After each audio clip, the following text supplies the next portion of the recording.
Welcome to the story of the Elder Scrolls V Skyrim, like you've never heard it before. This story isn't told to you by the one Dragonborn that masters all, but told to you through the eyes of many different characters.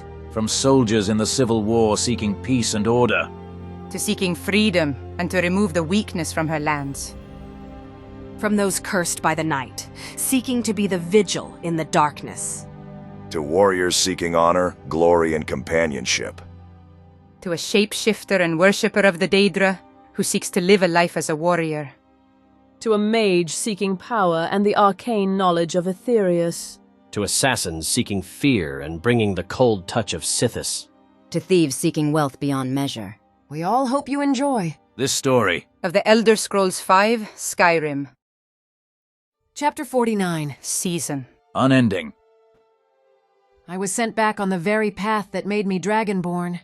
I had to find the Elder Scroll of Dragons so I could learn the Dragonrend shout from those that made it thousands of years ago. So I could learn to ground Alduin like they did, but finish him once and for all. This time I made it to the College of Winterhold to find out if they had the Elder Scroll or knew where it could be.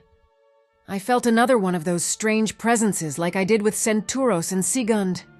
I knew there was someone important here. It's a very odd feeling like you could trust them with your life, and you don't even know what they look like. There was no Elder Scroll at the college, but they knew of someone who was very knowledgeable on them and could point me in the right direction. I was stopped by the Archmage of the college who offered to help us. Her name was Minerva. She was the person I could feel. She helped us with Septimus and where the Elder Scroll was. It led us to a dwarven ruin. She took the lead and escorted us down. She told me she had traveled to many dwarven ruins before, so I thought it was a good idea to follow her. She'll know her way around the ruins and how to dodge the traps. She was also a powerful mage. We fought our way down until we came across a cult who worshipped the Falmer. It was like we spent an age in there, going deeper, killing everything in sight. She could really handle herself. She helped us navigate the ruin and dodge the traps. She was really handy. She really wasn't your typical mage or even your typical high elf. She was unique. We found our way deep into the very heart of Skyrim. The place was like another world down there. It was very beautiful. Minerva found and unlocked the Elder Scroll from the dwarves' clutches. She was very smart. I had finally gotten the scroll, the very scroll that led me down the path I walk now. If I never came looking for this, I would have never known I was Dragonborn. And Skyrim would have sat defenseless against the dragons. But now that we have the Elder Scroll, soon after we rest, I can travel back up the throat of the world and learn this shout that will ground the dragons. Then I can tear Alduin from the sky and kill him once and for all, as it was foretold. But for now, we all need some much-needed rest before we walk the 7,000 steps. Cecilia left to gather items for the fight against the dragons, and we have to wait for Minerva. She told me she would gather those willing and send out letters for more. Until then, we rest. I was off to gather the artifacts I had found throughout my time in Skyrim for the last 200 years. I stored these items away to keep them out of the hands of those who would misuse them. But now I believe we must use these weapons against the dragons. I joined the Dragonborn because she was the one who could kill them.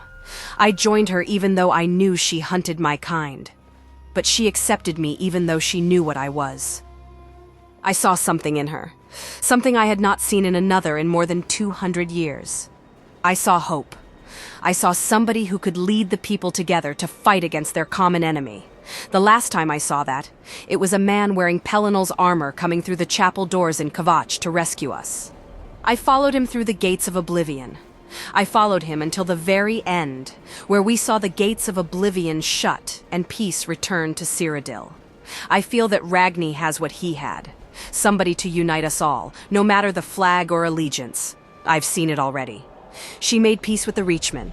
She unites a Stormcloak and Imperial together. I believe she is our only hope. I will follow her like I did the Crusader. I will follow her into the dragon fires as I did in the fires of oblivion. Throughout my time, I had met other vampires across Skyrim. Ones that weren't evil. Ones that lived amongst the people. Ones that could control what they were. And one of them we're going to need. Wait, he has a blade's katana? Is he a blade? Anyway, the vampire we are after is a great enchantress, both in beauty and practicality. She's around 70 years old as a vampire. She offers her services for blood. She spent her time becoming a master of enchanting weapons and armor. Before this, she was a warrior. But after becoming a vampire, she embraced the magical gifts that come with being a nightkin. I met her while in this very inn. I was going to kill her, but I saw how she treated the people. She even offers her body for the payment of blood. She'd tell those around her what she was. I've hunted many vampires, but it's always nice to come across ones like myself, those who don't lose themselves to the blood. Once I told her what she would be facing, she accepted. She wanted to join the fight. This way, she could be what she was, but not looked at like a monster, but as someone helping Skyrim against the dragons.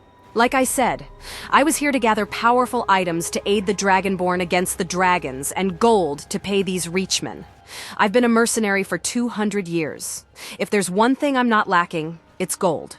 We'll be paying the Reachmen with the very gold I was paid to kill them over the centuries. If I had it my way, Karthwasten would be covered in Reachman blood. But the Dragonborn is young and sees the good in everybody. If they betray her trust, their blood will paint the ancient ruins. Gold brand. Quite a remarkable weapon, made by the dragons but stolen by Boethia. I saw it in action during the Oblivion Crisis. Its wielder was a fierce fighter who slayed many Daedra alongside us. Now I never used the blade, but around 80 or so years ago, I was hunting Daedra worshippers at one of their shrines. This was long before Freya. Back then, it was hunt and kill scum or any Daedra worshippers. I had no mercy for anybody that worshipped the Daedra, not even those who worshipped Azura. I saw what they could do, and after my city burned down and my country caught fire, I saw all of them as enemies to life itself. The Mythic Dawn members that survived were long dead by this point, but the other cults had their worshippers to put down. I had killed all of Boethia's cultists when, in the corner of my eye, I found the body of a woman who didn't look to be one of the cultists. She was dead before I arrived. She was an imperial historian. Her subject was the research on ancient artifacts. She had found clues on the whereabouts of Goldbrand, which led her to Skyrim. Her notes mention that the champion who used it in the war against the Daedra ventured north into Skyrim after the Oblivion Crisis. It's been so long since I saw him. I did forget his name, but I remember him being a Nord. We could have even crossed paths since we both would have been in Skyrim shortly after the Oblivion Crisis. I would have just been a little more pale than I was the last time he would have seen me. This woman's notes mention that he returned home, and before he died, he returned Goldbrand to its original wielder, a Nord named Sivdur. Her notes mention he was a dragon priest who fought on the side of the dragons. After all, Goldbrand was made by the dragons. Funny how it was in the very style of the blades wielded by those that hunted them. She had found the location where Goldbrand was returned, a place called Sivdur's Respite. It lies in a cave in the mountains just north of Windhelm, and I was already in the area at the time. So I would pick up where she left off. I would find Goldbrand and make sure those that killed her couldn't get their filthy hands on it. Boethia's cult was just as bad as the Mythic Dawn. Just another Daedric prince that loved watching mortals suffer, and its followers willing to betray their own kind to amuse the bitch. I found the cave and some of Boethia's cultists there. I showed them no mercy. At the time, I spared none for any that followed the Daedra. Even 100 years on, I still hunted and slaughtered the filth. I found another one of that woman's books. It mentions that to unlock Sivdur's tomb, I needed 2 items to place on the pressure plates, his rival's skull and something else. She mentioned she left another book behind at the College of Winterhold in case something happened to her. That book was to tell me of the other item I need to unlock Sivdur's tomb. Now I made my way to Winterhold. It had been a few years by then when most of Winterhold fell off into the ocean. Before that, the place was breathtaking. Those that didn't die left, and those who stayed behind blamed the college, since they were the only ones standing. It did make them look damning. Who knows if their magic protected them from what happened, or if their magic caused it. But I had worked with the college quite a bit before that. They knew what I was, and what I did. If they needed a rogue mage dealt with, they asked for me. Mages know how to keep secrets and know when to clean them up. It was good gold. But I needed to get in there and find out what else this Aranya knew. Long before Minerva, the archmage of the college was a dark elf called Savos Aren. He had taken the position pretty much as Winterhold collapsed into the sea. Back then, I didn't look like a monster. I was still another 30 years off from what I look like now. Over time, if we live long enough, our faces start to look like we've become almost feral, like mine has now. It happens after around 150 years. He showed me her notes. The other item I needed was Sivdur's amulet, but such an item could be anywhere since that time. Luckily for me, Aranya had discovered that Sivdur's descendant has his amulet, and they were in fact the Battleborns of Whiterun. My next stop was to retrieve this amulet. Luckily for me, the one who owned it, a Sabjolf Battleborn, was a drunkard and sold me the amulet for 5 septums. I had found Magrathi's skull. All I needed to do now was return to the tomb and open the way to Goldbrand. Once I had placed the items down, the doors opened. Now all I needed to do was destroy Sivdur's guardians and retrieve Goldbrand so it can never be used by those who would use it for their own ends, or by any that serve the Daedra. Once I had slain all of the Draugr, I entered his burial place. There lay Goldbrand, where the man who fought by our side in the Oblivion Crisis had left it.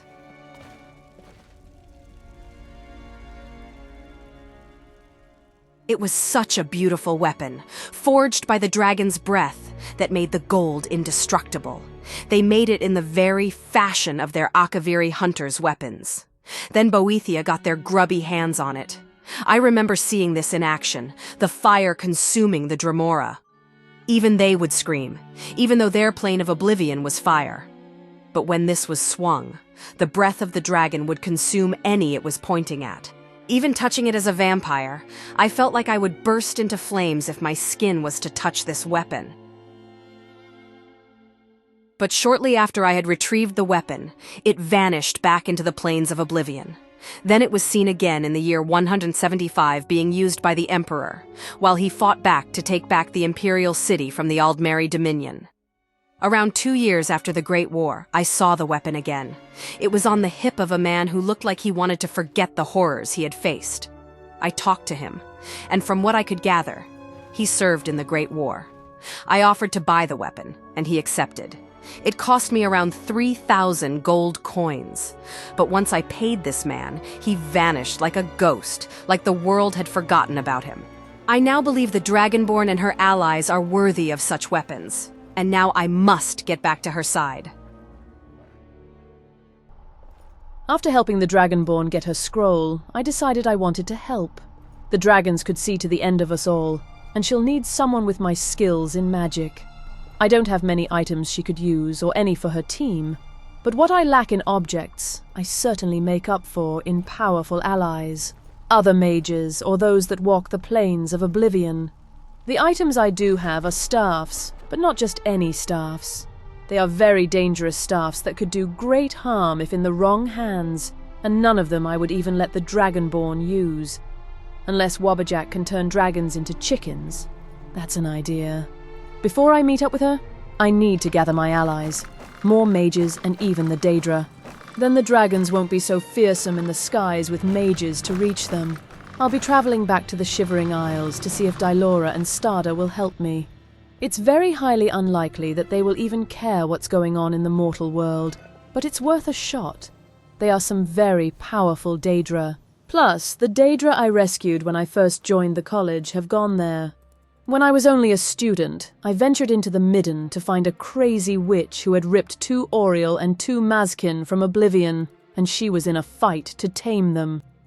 I killed the witch, and the Daedra thanked me for my service. When I found Mirwatch, I hid them there. But when I stopped Theron here in the Isles, I told them there was a way back into oblivion, and they returned home. They would be honor-bound to aid me. Maybe. Most likely not. Well, at least with the Oriels. There was only one way to find out, and that's to speak to their commanders myself, Dylora and Stada. Mortal. It's good to see you. I told both of them that I had come looking for aid back in Mundus against the dragons. I was fully expecting them to laugh at me and tell me no, but they looked at me strangely and told me they had been waiting for me to arrive. They told me their Lord Sheogorath had commanded them to join me, that there is one in Skyrim that he wishes to see survive. He had an interest in the Dragonborn's survival. That would be rare from a prince. But then again, I do believe it was Sheogorath that saved Tamriel from the Oblivion Crisis. Most Daedra don't care, but Sheogorath is different, and it's impossible to know his motives. He is the Prince of Madness after all. I remember him saying when we first met that he watched Martin Septim turn into a dragon and fight Dagon, or that he and the Holy Crusader look very alike in their portraits. And once more he would aid Mundus by lending her his Daedra. I won't look a gift horse in the mouth. I'm getting out of here before Sheogorath turns up again. Trying to understand why he would help Mundus is maddening. It makes no damn sense, but I guess that's the point. But I am glad once more he wishes to save Nirn by sending his Daedra to protect the Dragonborn. A very classy Daedric prince. Seeing the look on the guards' faces who saw me go down into the sewer, then walk out with 6 armed-to-the-teeth Daedra, always gives me a laugh. Now I need to go to the college and get any mage willing to protect Skyrim. For the first time, I would ask them to join a service. I kept the college out of this war, but it seems I must drag it into another war with dragons. Once I had gathered any mage who would follow me, it was time to visit Karthspire and join up with the Dragonborn and her forces. I had sent out letters to the others. Time will tell if they follow the call. I was enjoying some quiet time when I could hear someone in a rush. Sounded like heavy armor. Looks like I was about to be bothered. It was Sigund. She told me that Minerva had returned and brought with her some mages and some other strange tall women in odd armor, and that the rest of the companions had arrived. Minerva and Tonrak were waiting for me at the entrance. Minerva arrived early. I'm glad she has. We could all use her power in the fights to come, and it's good to see that the companions have come to aid me in Skyrim. What in the... that armor? I was told that Cecilia had already returned and brought some weapons to fight against the dragons. I was also told she brought along another vampire. Hopefully this vampire is like her, one that can control their lust. I better go and meet those who will fight alongside me. It's all coming together. I was scared I would do all of this alone, but it feels like everyone is coming together to help me deal with these dragons. People must be waking up to the real threat. Warriors who fight for honor and mages who study the arcane arts are now joining forces to stop the real enemy. Those who would see us all burn. There were so many of them. And who were those in the back in the gold armor? They didn't look like they were from Skyrim or even Tamriel. I'm not even sure if we have enough room in here to house them all. I've gathered a small army. More than enough to face down the dragons now. Minerva had gathered the mages from her college who were willing to help me stop the dragons. The more magic, the better. You'll never again hear those words come out of a Nord's mouth. Even the snow elf we found wanted to join in. For all we know, she is the last. If she dies, so does any hope for her people's future. Minerva even brought a vampire with. It seems their numbers are growing amongst my ranks. And the rest of the companions have now arrived to join us in this fight. The stories they will tell, that's if we all survive this. They looked ready, even eager to face down dragons. They are braver than I. It's good to have them by my side. And then there was these tall, oddly colored women. Minerva said that they were Daedra from Oblivion, that the Daedric Prince of Madness, Sheogorath, had lent his Daedra to us. We even have the backing of a Daedric Prince, that's crazy. They were so tall. They made me feel so small, like I was nothing to them. Even the Daedra are going to follow me into the flames. That's going to be something to write about. Daedra helping instead of being the problem. Now that we had everyone, we would set off to the throat of the world tomorrow. Before that, however, Delphine told me to armor up and bring Dragonbane. I think she wanted to spar. I'm not too familiar with two-handed weapons or these strange blades the Akaviri used. I guess she would be the perfect person to train with, since it's the blades she fights with. She did tell me that Dragonsbane was made from the bones of the dragons the ancients hunted. Dragon's hide is thick. It took force for Dawnbreaker to get through, and that's a Daedric weapon. But she also said that the bone will cut through with ease. The weapon was enchanted to bring great pain among those it was made from. Dragonbane was heavy, but that was because it was made from dragon bone. But it didn't feel like a greatsword. It cleaved through the air with ease. Greatswords are much heavier and take longer to pull the blade back for defense. This weapon could cut the wind in half. Delphine said I had much to learn, but with time it will feel like the blade is part of my own body. She speaks truly. It was the same when my father taught me how to fight.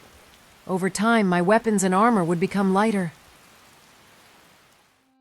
Nice fighting there, Dragonborn. Keep it up. The dragons should be worried. Learning how to use one of those Akaviri weapons is tough work. I prefer a nice sharp Nord blade myself.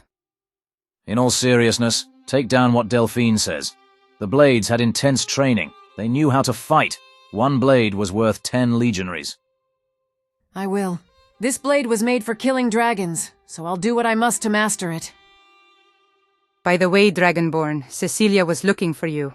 She didn't look happy, and I'd hate to be the poor bastards on the other side of her blade, so I'd go and find out what's going on with her. She was pacing back and forth at the main entrance. I wouldn't keep the Dark Knight waiting. That's one ghost story you don't want to deal with. I better go and see what the problem is. Before you go and find out what's wrong with the fangs, if you ever want to spar, let me know.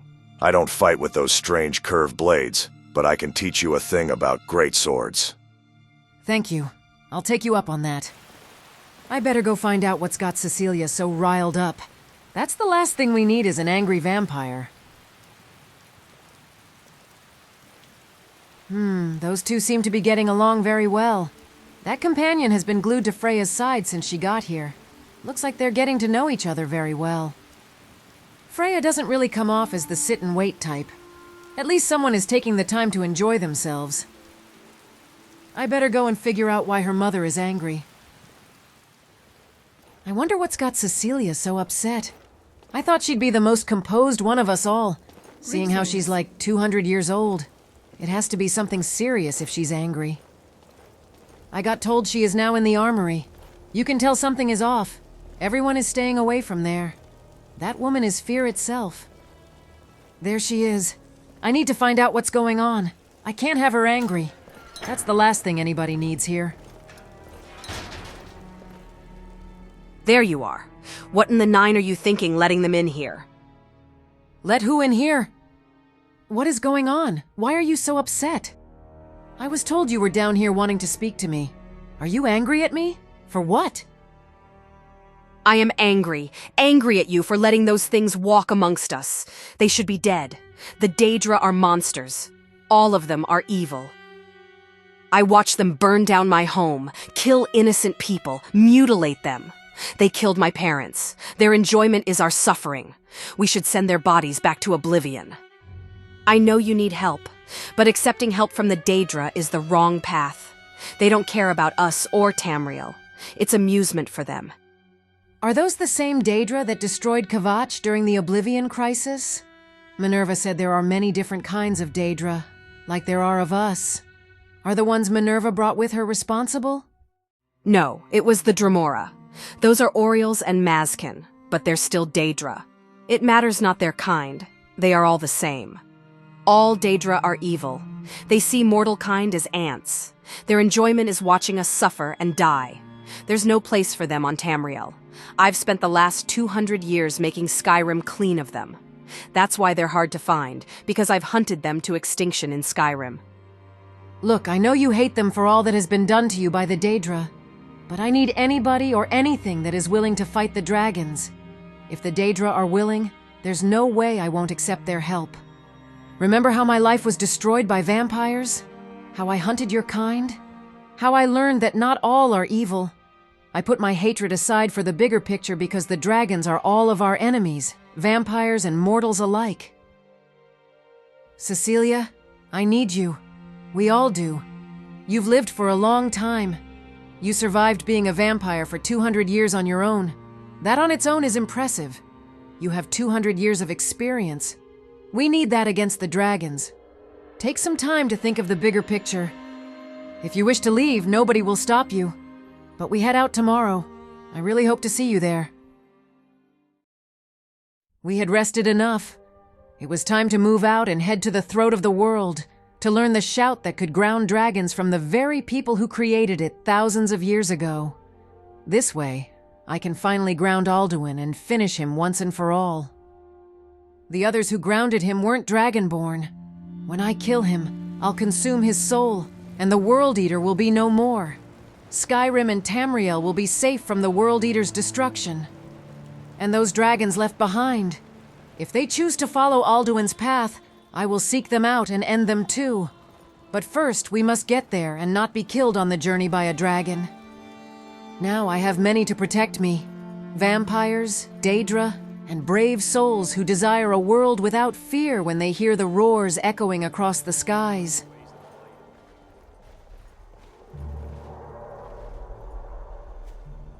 Why is that dragon still there, blocking off the road to Whiterun from the west?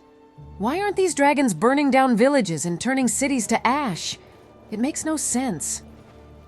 I'm going to have to enter the rift by traveling south into Falkreath.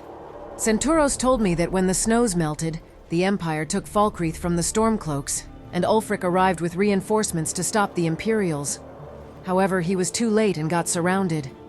They transported him to Helgen, where Ulfric was on his knees about to have his head cut off. That's when Alduin arrived and destroyed Helgen. During that time, I was in Oblivion on the hunt for another Elder Scroll, so I could prevent the vampires from blotting out the sun. It feels like a lifetime ago. Centauros survived that encounter. His forces killed their first dragon and survived the second, and he managed to kill the third. When I acquire this shout, we'll soon forget how many dragons we've slain. They're all over Skyrim now. You can't go anywhere without hearing their roars across the sky. But it's strange they aren't destroying everything. Why? I'm nowhere near powerful enough to stop them, but they won't kill everything. They are planning something. Alduin shows up, and by stopping Ulfric from being executed, he continues the war. He ensured that both sides would remain divided because they would be a threat together, like the Nords were in ancient times. Wait. Alduin used to rule over Skyrim long before the Nords rebelled against the dragons. Minerva told me that the dragon priests became tyrants and turned their subjects against them and their dragons.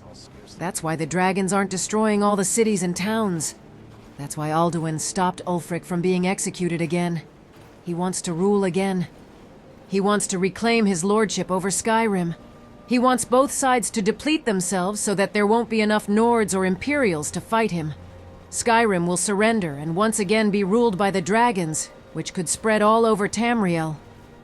And if we refuse, the dragons might burn the world down around us. Those who survive will worship the dragons for survival. And that could be why he's called the World Eater. He doesn't want to destroy the world. He wants to rule it. But I can't allow any of those to happen. I'm the only one who can stop this. I wish it wasn't me, but it is. And I have a duty to everyone living in Tamriel to stop Alduin. A dragon is near. Wait, it's here! It's seen us! We have no choice but to fight or die. It landed. This will be our only chance to kill it. I have to hurry. I don't know what shout it was using, but its breath. It wasn't fire, but it burned like fire. I felt like I was going to die, as if my arrogance to meet it was a trap sprung by the dragon. But all of my companions surrounded it. It stood no chance to fly away. It was me or the dragon. Luckily, my companions were there, or I'd be dead. I'm nowhere near powerful enough to fight them on my own. But each time I consume their souls, I feel stronger. Not only do their souls heal me, but I feel that my shouts become more potent, and I can use them more rapidly in succession. I don't know if this dragon was here to stop me or burn down Ivarstead, but I feel it was the former because why would they start burning down those they wish to rule now? Alduin must know I'm close to learning the shout the ancients made to take him out of the sky. But if he knows I'm after this shout, why isn't he here to stop me? If I were him, and I knew that the one person who could kill me was learning a shout to rip me out of the sky, I would have burned down every path to Ivarstead. I would have found me and made damn well sure that nobody could stop me, ending the only person who is a threat once and for all. Maybe it's that arrogance. Maybe he doesn't see any mortal as a threat. Here we go again, the 7,000 steps, and even more after that to reach the top. By the position of the sun, it's midday. We're going to make it to the top by nightfall or late afternoon. It's going to be freezing up there. We better get a move on then.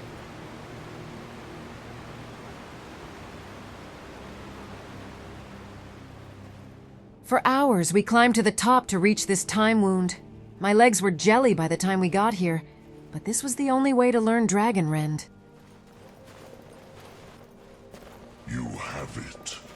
The Kell, the Elder Scroll. Tidkrech Kalos. Time shudders at its touch. There is no question. You are doom-driven. Kogan Akatosh. The very bones of the earth are at your disposal. Go then, fulfill your destiny. Take the scroll to the time wound. Do not delay. Alduin will be coming. He cannot miss the signs.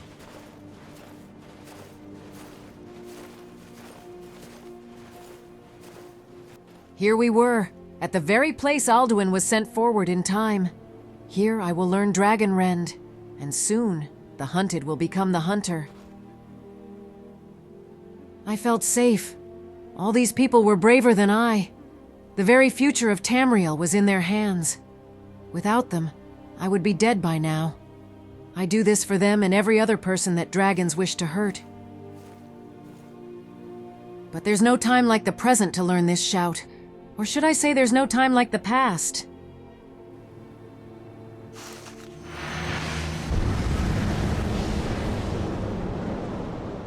What in the eight?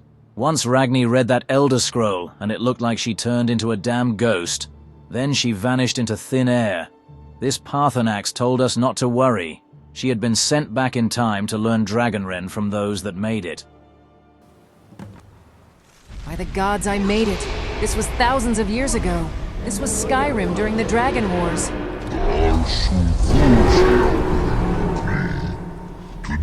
It felt so real.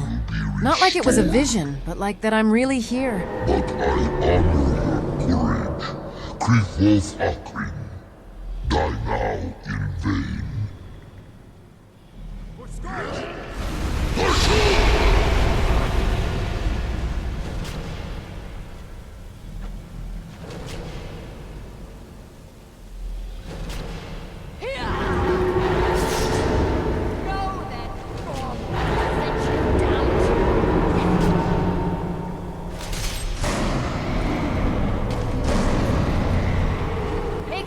Gods, that woman.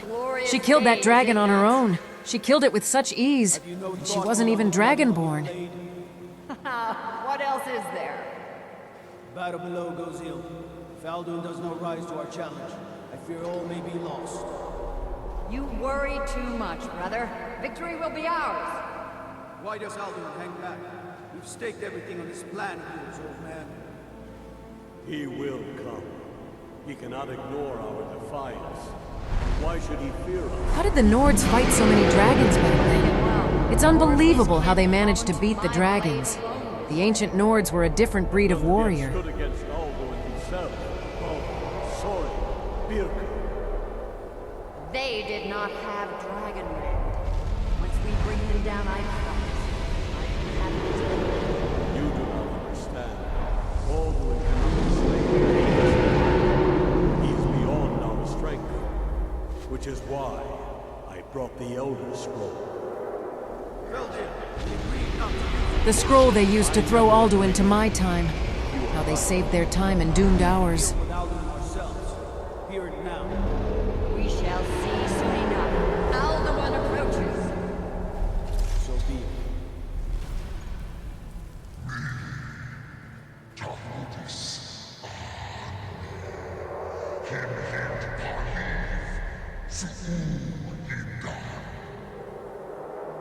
Let those that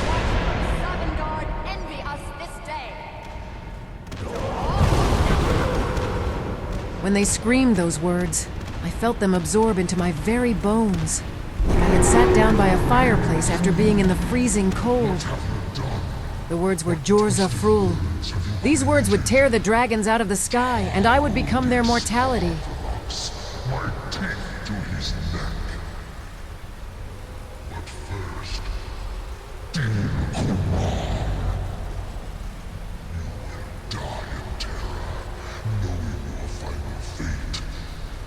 To feed my power when I come for you in Sovngarde. What?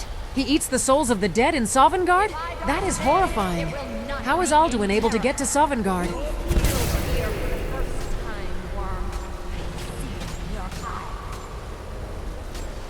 Skyrim will be free!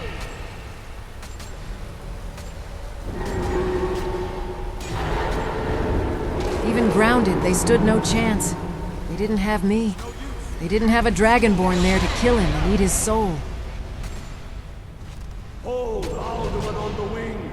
Sister Hawk, grant us your sacred breath to make this contract heard.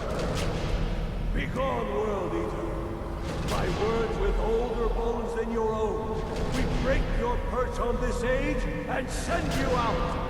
You are banished. Alduin, we shout you out from all our enemies.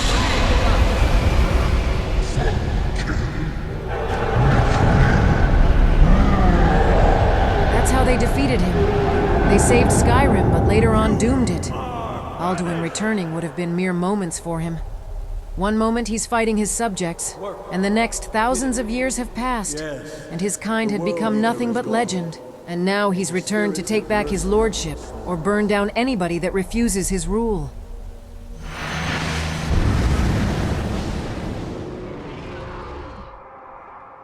By the Nine, Alduin is here. Talos preserve us. Wait, I have Dragonrend. I can end this all here. I can stop all of this right now. He's come to meet his fate.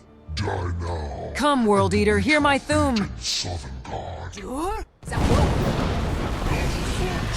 are too late, Alduin. Let's kill these motherfuckers. The time is now. I now have Dragonrend. And with that, I can ground the World Eater and finish what the Ancients started. Is that all you can do?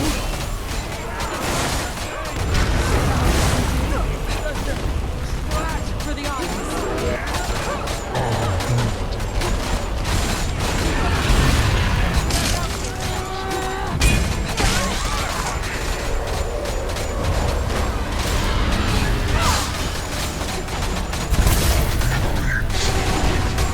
landed and we all surrounded him, digging our blades into his scales. No matter how hard we hit him, it felt like our blades did nothing. Not even Dragonbane would pierce deep enough. He got back into the sky and used a shout that called down a storm upon us. This storm shot down ice spikes like they were rain. I had to use clear skies to protect everyone. Only that could remove his storm against us. But before I had a chance to ground him, he flew off. We won the battle, but we didn't finish him once and for all. Even grounded, we couldn't kill him. Perhaps he knew of the danger I posed, or he didn't even see me as a threat and decided not to waste his time killing me. You truly have the voice of a Dova. Alduin's allies will think twice after this victory.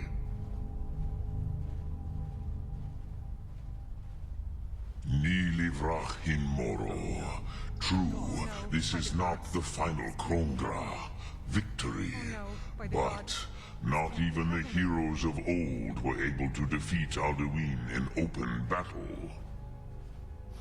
Alduin always was Pachlok, arrogant in his power. Uznagar Par, he took domination as his birthright. This should shake the loyalty of the Dove who serve him. Yes, one of his allies could tell us, Mat Mahus, but it will not be so easy to convince one of them to betray him. Perhaps the Hafkosayun, the palace in Whiterun, DragonsReach, It was originally built to house a captive Dova. A fine place to trap one of Alduin's allies,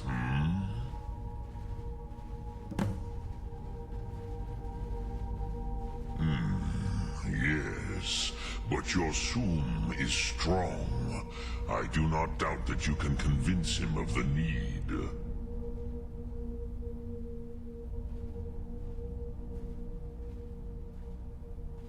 Yes, this was ages ago, you understand. There were more of us then. Before the Bruniki, the Akaviri came and killed all my Zema. I used to visit him from time to time, nearly crazed by loneliness and captivity. Tiraz Sivaz. He did not even remember his own name. I do not know how he came to be caught, but the Bronyun, the Jarl, was very proud of his pet, Pak. The Hofkossayun has been known as DragonsReach ever since. We made him fly away, but at what cost? The snow around us was red with the blood of my allies. Many brave souls died trying to save Skyrim from the World Eater. They died because I wasn't strong enough to finish him once and for all. We lost so many. So many died because of my failure to kill him. And many more will follow because I couldn't stop him. How many more people will die because of my actions here today?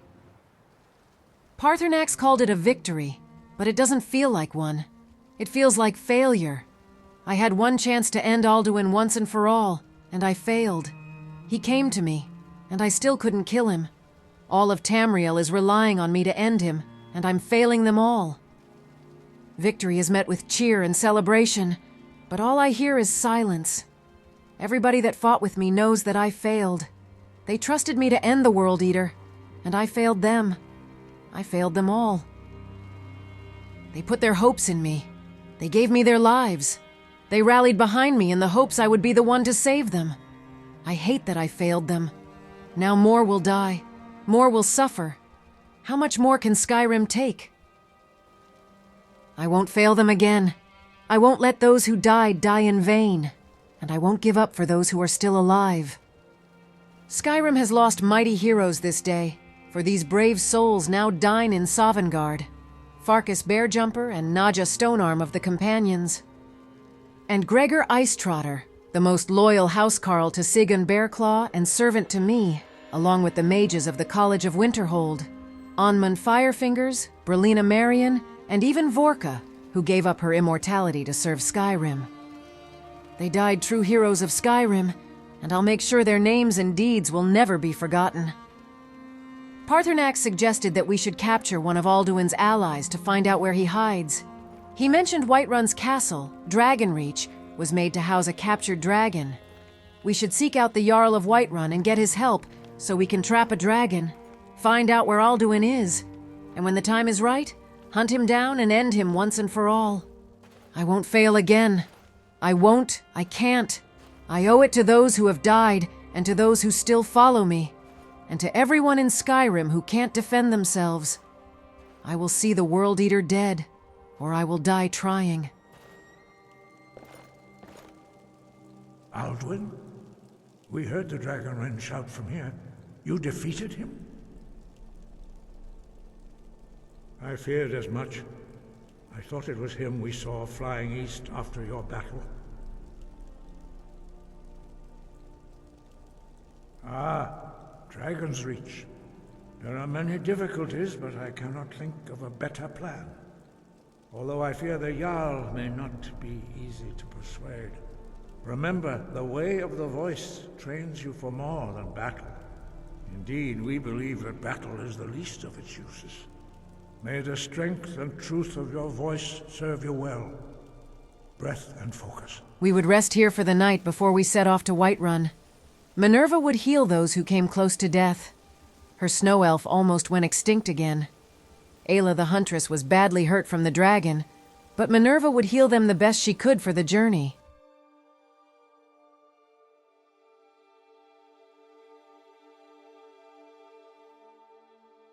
When the sun rose, we moved out.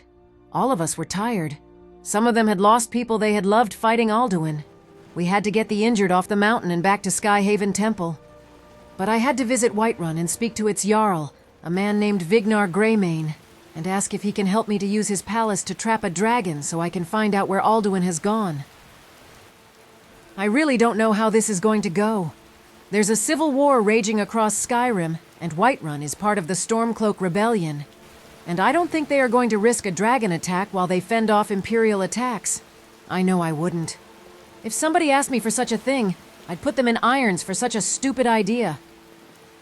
2 of my companions have fought in Whiterun. Centauros once defended it from the Stormcloaks and turned Whiterun in support of the Empire. But later on, Sigyn took the city from the Empire. And the mighty companions that fought with me live here. The place has so much history with those that follow me. Sigyn and I will ask the Jarl if he can help us out. Everyone else will stay in Jorrvaskr. I've asked Centauros to stay in Jorrvaskr. Having an Imperial with me in the Jarl's palace won't do me any good. And seeing how it's the very Imperial that stopped the Stormcloaks the first time. That must have been the dragon Paarthurnax talked about. I couldn't imagine being trapped forever. How did he die, I wonder? Olaf One-Eye captured him, if I remember the stories. What was his name?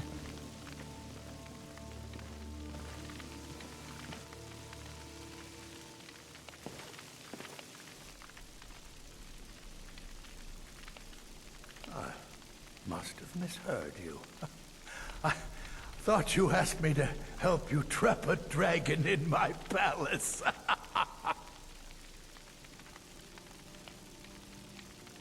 What you're asking for is insane. Impossible.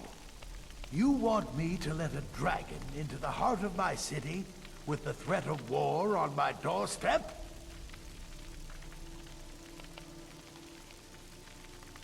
Alduin. The World Eater himself? But how can we fight him? Doesn't his return mean it's the end times? I don't know about such things, but I heard the Greybeard summon you. That's good enough for me.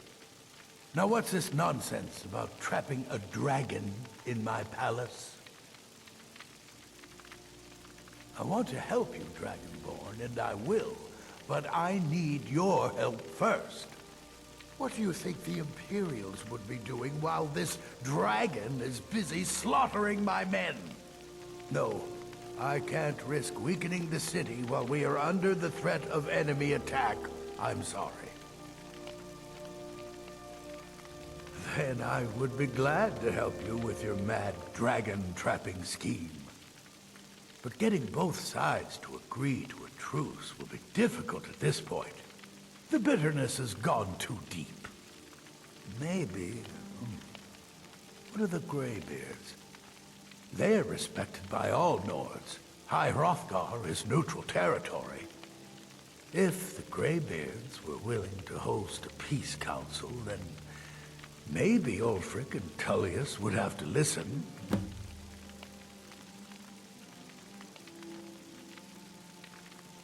Aye, Dragonborn. Maybe you can stop the dragons, and this war into the bargain.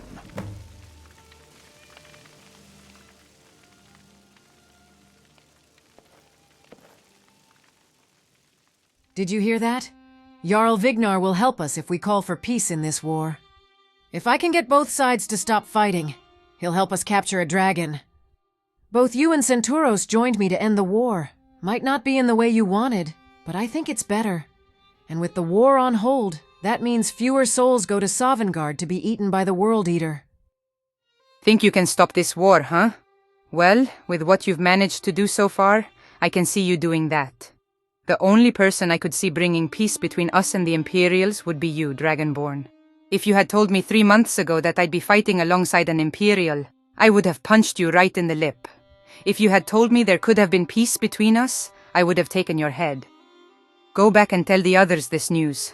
There's somebody I haven't seen in some time, and I'd like to catch up with them. Later tonight, I'll meet you at Jorvaskr. Jarl Vignar would help us capture a dragon, only if we ensure his city would be safe from the civil war. He won't help us if he fears the Empire will attack when he tries to help us capture a dragon. Peace.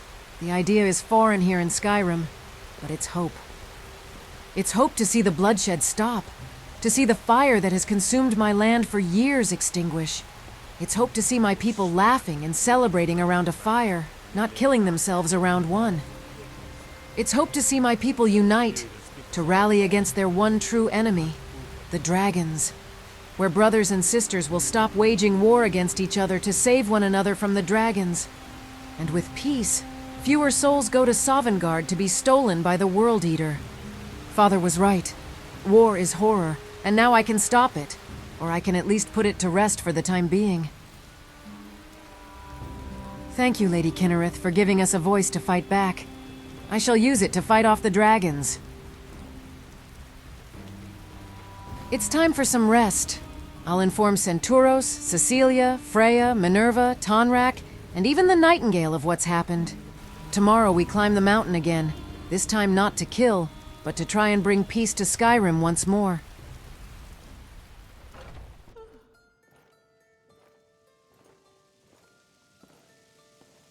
Seeing them all around a fire brings happiness to my soul.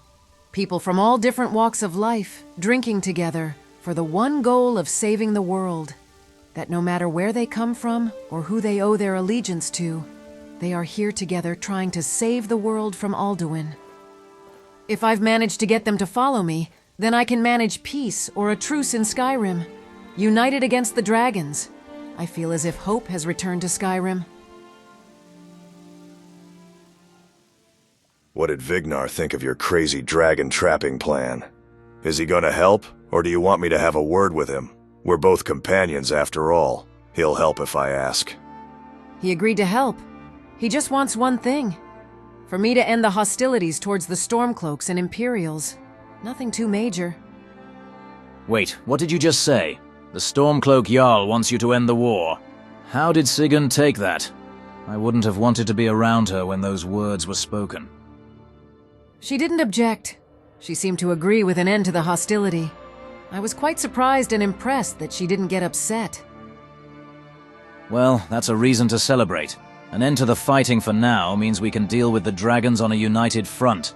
That's more blades pointed at those big flying bastards.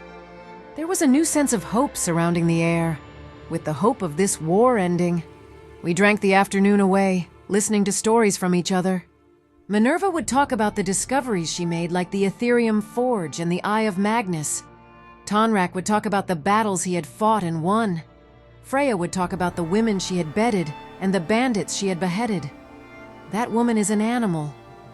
Centuros would talk about the war, how many he had lost and the battles he has won.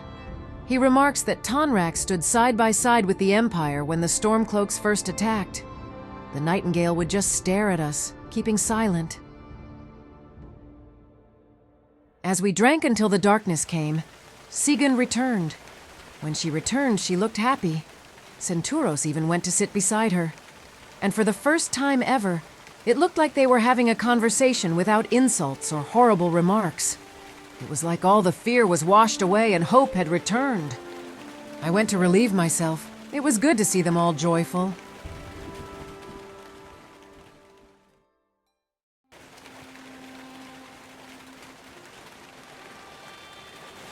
Finally peace, huh? If we manage to bring peace to Skyrim, we'll be able to get both of our forces behind the Dragonborn. The Bear Claw Battalion will stand by her side. Yes, so will the 99th cohort. It will be strange seeing the blue and red fighting side by side. Very strange, but in current times, a welcome sight. Yes, I never thought I'd say this, but you're a good fighter and seem to be an honorable man. If we weren't fighting each other, we might have been good friends. Well, you see, we aren't fighting each other. And I'll admit I have treated you poorly. But you fight hard and stand your ground. In the attempts of peace between our sides, I would like to apologize for the way I have treated you. Together we stand. United we fall. Don't be getting soft with me, imp. You're starting to act like a milk drinker.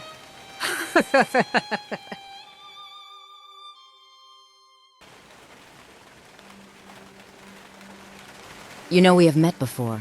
Briefly, while you were trying to kill me. Well, look at that. It speaks. I've got a long memory. I don't remember hunting any of Nocturnal's worshippers. I wasn't a nightingale back then. You came for us in the night and slaughtered all of my team, my friends. You butchered them like monsters. If I had been a nightingale then, you wouldn't be here. You would have never seen me coming. Please, child. If I butchered your team during the night, that means you would have been scum preying on the good people of Skyrim. I don't kill people who don't deserve it. And hardly. You might walk with the shadows, but I am the darkness. And I can smell you before you even have sight of me. Be thankful that we fight for the same goal, to rid Skyrim of these dragons. They are the only reason you're still breathing around me.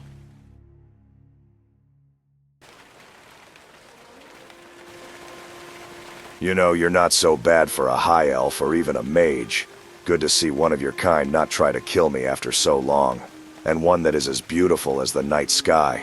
You're powerful, and I like how you use a blade. Too many mages rely only on their magic. Well, thank you. You're not so bad yourself. Most would run in fear of what we faced, but you charged at it. A little moronic, but certainly brave. It's never a good idea to rely solely on what you're good at. You always need a backup plan, and mine are my blades. I once fought a dragon priest that could drain all the magic when he spoke, so being practical can and will keep you alive. A dragon priest? You mean those old dragon cult liches? I fought 2 of them myself. Took their masks as trophies. You have 2 of their masks. I've been looking for all of these dragon priest masks for years now. Incredible that you managed to get 2 of them. I only have 5. They are needed for something I've been researching for years. Could I buy them off you? Sure, they're in my room. How about we go and see them in person? You can see them for yourself. When I came back to the group, it looked as if everyone was deep in conversation, apart from Freya and Octavia. They weren't deep in conversation, but their lips were certainly deep in another way. That woman, she isn't shy. It would have been hard for Cecilia to raise that one. Raising Freya would have been her hardest challenge to face in her 200 years. Looks like Minerva took my seat. Her and Tonrak are getting along. But when I sat down, these 2 creatures of the darkness were, well, silent. A couple of hours had passed. Freya and Octavia rushed off downstairs. Minerva and Tonrak went down to talk about some dragon mask or something like that. Cecilia had wandered off. All that was left was me and Centauros. But I had had much to drink, and I was finding it hard to see straight. The last time I drank this much with Centauros, I ended up in his bed. But tonight, I want a quiet one. Tonrak told me I could have Ayla's bed for the night. So that is where I shall rest my head. He told me it was all the way down the hall to the left. I was finding it really hard to walk. Maybe drinking and wearing armor don't go well together. When I reached the end, I could hear things. It seems like the warrior and the mage were getting along really well. My room was to the left. Yes, in there.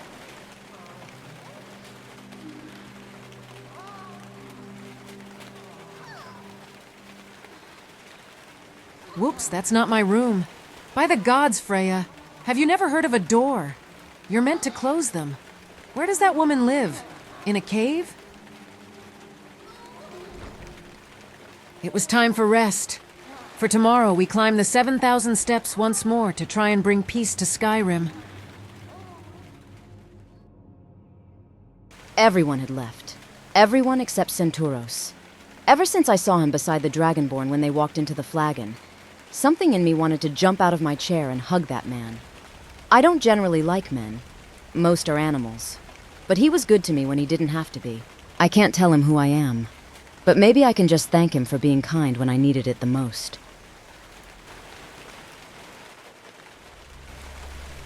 Can I help you, Nightingale? Even now, as you're sitting beside me, I still feel like I'm sitting in the room by myself. Gods, that's disturbing. Do you speak? Yes, I speak. I just have something I want to tell you, and now feels like the right time. Long ago, before I became the Nightingale. We met. It was long ago, but back then, I was in a bad place, and you helped me out. You looked after me, and I'd like to thank you for being there for me. I can't tell you who I was, but I've wanted to thank you ever since. I think, without you, I would have died. Well, that's a lot without any context. Thank the gods, I thought you were going to spring. Hey, I'm your long-lost sister on me. That would have been rough. I have no idea what's going on, but I'm glad I could help out, even though I don't know what you're talking about. But that's a win, since you're now here shooting arrows into dragons. One good deed creates another. But now I'm going to bed before this gets any more strange. Again, thank you, Centauros. Know that you have an ally in the shadows, and should your life be at risk and you see your attacker fall to the ground, know that I will be watching over you. Ah, this just got more strange. No thanks. Kind offer, but I'm going to refuse. I might take another 3 ales to bed after this conversation. Everyone had gotten some much-needed rest, and the cloud of doubt or fear had lifted from a lot of our minds overnight. We now had hope to end the fighting between the Imperials and Stormcloaks, so we could unite against the dragons. So then I can gather power to face down the World Eater once and for all. Now we set off for High Hrothgar once more so we can sort a truce between the warring factions. Then we can capture a dragon, find Alduin, and destroy him forever. But I fear it won't be that easy. It never has been. We climbed the mountain yet again. We needed to find out if the Greybeards would hold a peace council so that the Jarl of Whiterun would help me trap a dragon. But only if the war was of no threat to his city. The Greybeards were monks who followed the path of peace. Either they will want nothing to do with this war, or they will try and help me bring peace to these lands. I hope they will help me. Without this peace, I won't be able to find where Alduin has gone. We are not warriors. What is overlooked in the Dragonborn is not permitted to any other followers of the Way of the Voice. You misunderstand our authority. The Greybeards have never involved themselves in political affairs. I see. The dragon will lead you to Alduin, but without the Jarl's help. Paarthurnax has made the decision to help you. This is the road we have to walk. Even the Greybeards must bend to the winds of change, it seems. So be it. Tell Ulfric and General Tullius that the Greybeards wish to speak to them. We will see if they still remember us. I was to task this message of peace to Centauros and Sigund. It was up to them to convince their leaders to attend my peace council. You heard what I heard. The Greybeards are willing to hold a peace council. This is singularly the most important thing we can do, not just for Skyrim, but for our honored dead.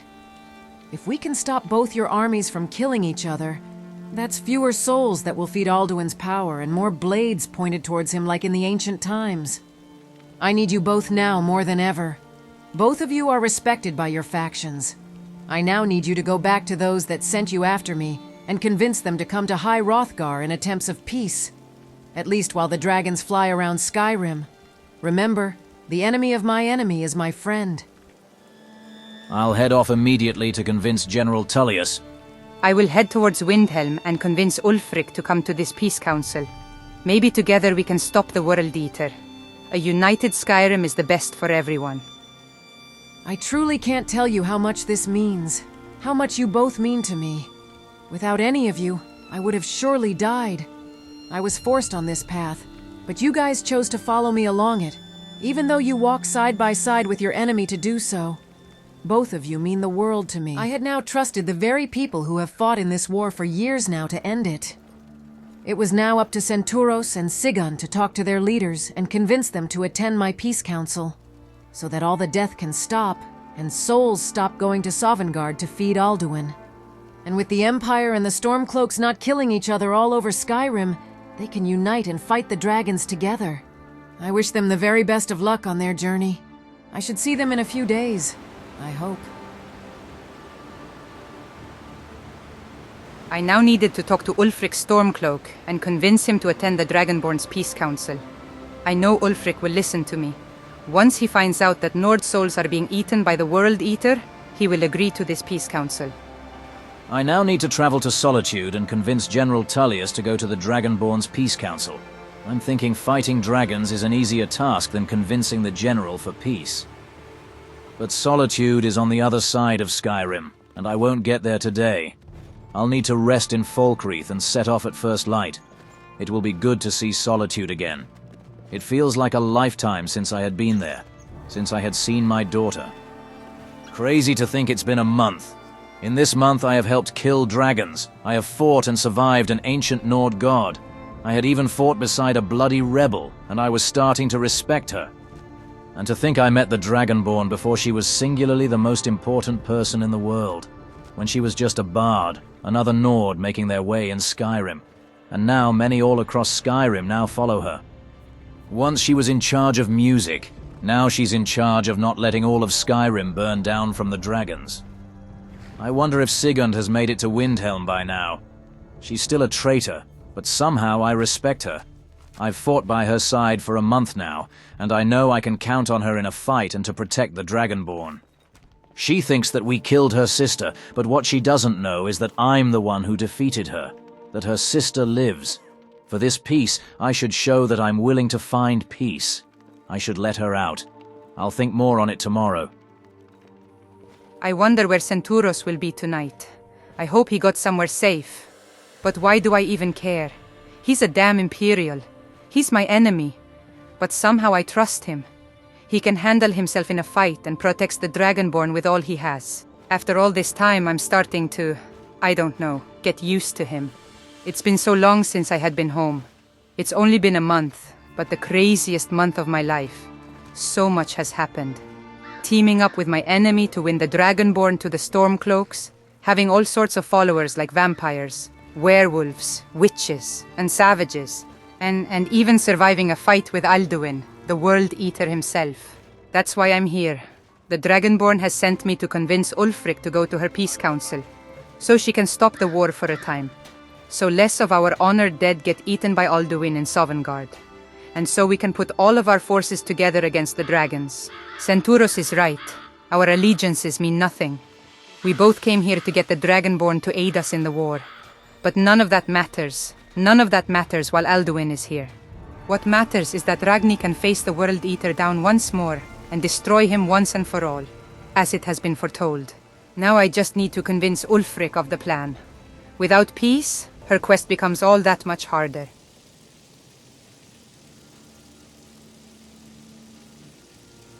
It's about time they turned their gaze from the heavens back to our bleeding homeland. What do they want?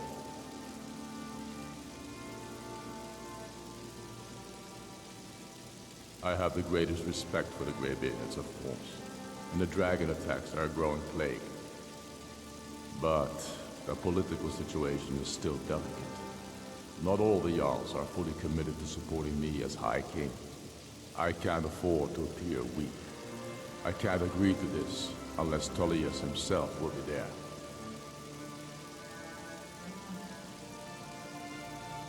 Alduin, the World Eater of song and legend. If that's true, well, it changes the situation, doesn't it? Even Tullius may be forced to talk sense in the face of such a threat. Yes, I'll give Tullius one more chance to quit Skyrim with his tail between his legs. I managed to convince Ulfric to come to Ragni's peace council. I can only hope Centuros convinces his general to do the same. While I stayed the night in the inn, I was approached by two women who had recognized me from the stories as a companion to the Dragonborn. Before I had spotted a woman so pale that she looked like Cecilia. We shared the inn with a vampire. I talked to them. One was an Imperial Great War veteran who now fought in the Windhelm pits as a gladiator. And the other was a strong orc woman who wanted to aid the Dragonborn. I accepted, and tomorrow they will follow me to her side. When first light came about, it was time to move out. I will have to go around into Markarth since the rebels would kill me if I walked into Whiterun without the Dragonborn. I arrived in Solitude in the afternoon, and it was pouring down rain as it normally does here. It had been only a month since I had been here, but that month was insane. Never has my life been so intense. Fighting alongside a Stormcloak, a Dragonborn, a werewolf, and a bloody vampire, and all other sorts of strange people. Fighting dragons and old Nordic gods. This month has felt like a lifetime. Now I only need to convince the general to attend a peace council when Tullius is solely focused on ending this rebellion. And if that works, then convincing him to let me take the other Bearclaw sister with me, that is going to be a whole other nightmare. But I can only try. The Dragonborn needs peace, and I promised her I would try. So let's hope that Tullius is in a forgiving mood today. We will ask Alfric from Windhelm soon enough, and when we do, I'll have his head on a plate. The Greybeards. What do those old hermits want with me? Why, there's nothing to discuss as long as that traitor Ulfric is in arms against his rightful emperor. They are getting to be a problem, but I wasn't sent to Skyrim to fight dragons. My job is to quell this rebellion, and I intend to do just that, dragons or no dragons. I'll be the judge of that. Besides, by all reports, the Stormcloaks are suffering just as much as we are from these dragon attacks. Fair enough. We're driving the Stormcloaks back well enough at the moment, but we're already overstretched. That's what comes of trying to win a war with a bare handful of legions. If the Emperor would just give me the reinforcements I've requested. Yes, fine. I'll come to this Greybeard Council. For all the good it will do. I was able to convince General Tullius to attend the Dragonborns Peace Council. Now the rest of it was up to her. But for now, I wanted to see my daughter. It had been way too long since I had seen her. As soon as I opened the door, I could hear light footsteps rush down the stairs. Even after all this time, she was still waiting for me to come home. You're home. She wouldn't leave my side. She wanted to hear about everything I had written to her about. She wanted to know all about the Dragonborn, that she had even seen her before she had become Tamriel's last hope. She was amazed when I told her that she used to live right next door to us, that she would have seen her walking around Solitude without even knowing that one day she would be the most important person in Tamriel during our time. I told her that the Dragonborn was brave, that she was kind-hearted and just, that she cared more about Skyrim and her people, that she fights to protect everyone here and all across Tamriel. I told her about slaying the dragons and the fight with Alduin. She was frightened, but I told her that the Dragonborn was there. No harm could come to us. I told her that I had to go back to the Dragonborn and make sure that we stop the dragons, that no matter what I will come back. I shouldn't promise such things to a child, but I can't leave her with such doubt. For the entire night she sat beside me listening to the stories of my time with the Dragonborn. But when morning came, I had to leave. Before I head back to the Dragonborn side, I need to check in on Brianna, Sigurd's sister that I captured when she attacked Fort Sungard. She's been here ever since, believed to be dead. Female Stormcloak prisoners have it rough in Imperial prisons. I know, I used to guard them. Is that Marilia? She didn't leave for Cyrodiil after being freed from the Windhelm jails. What is she doing?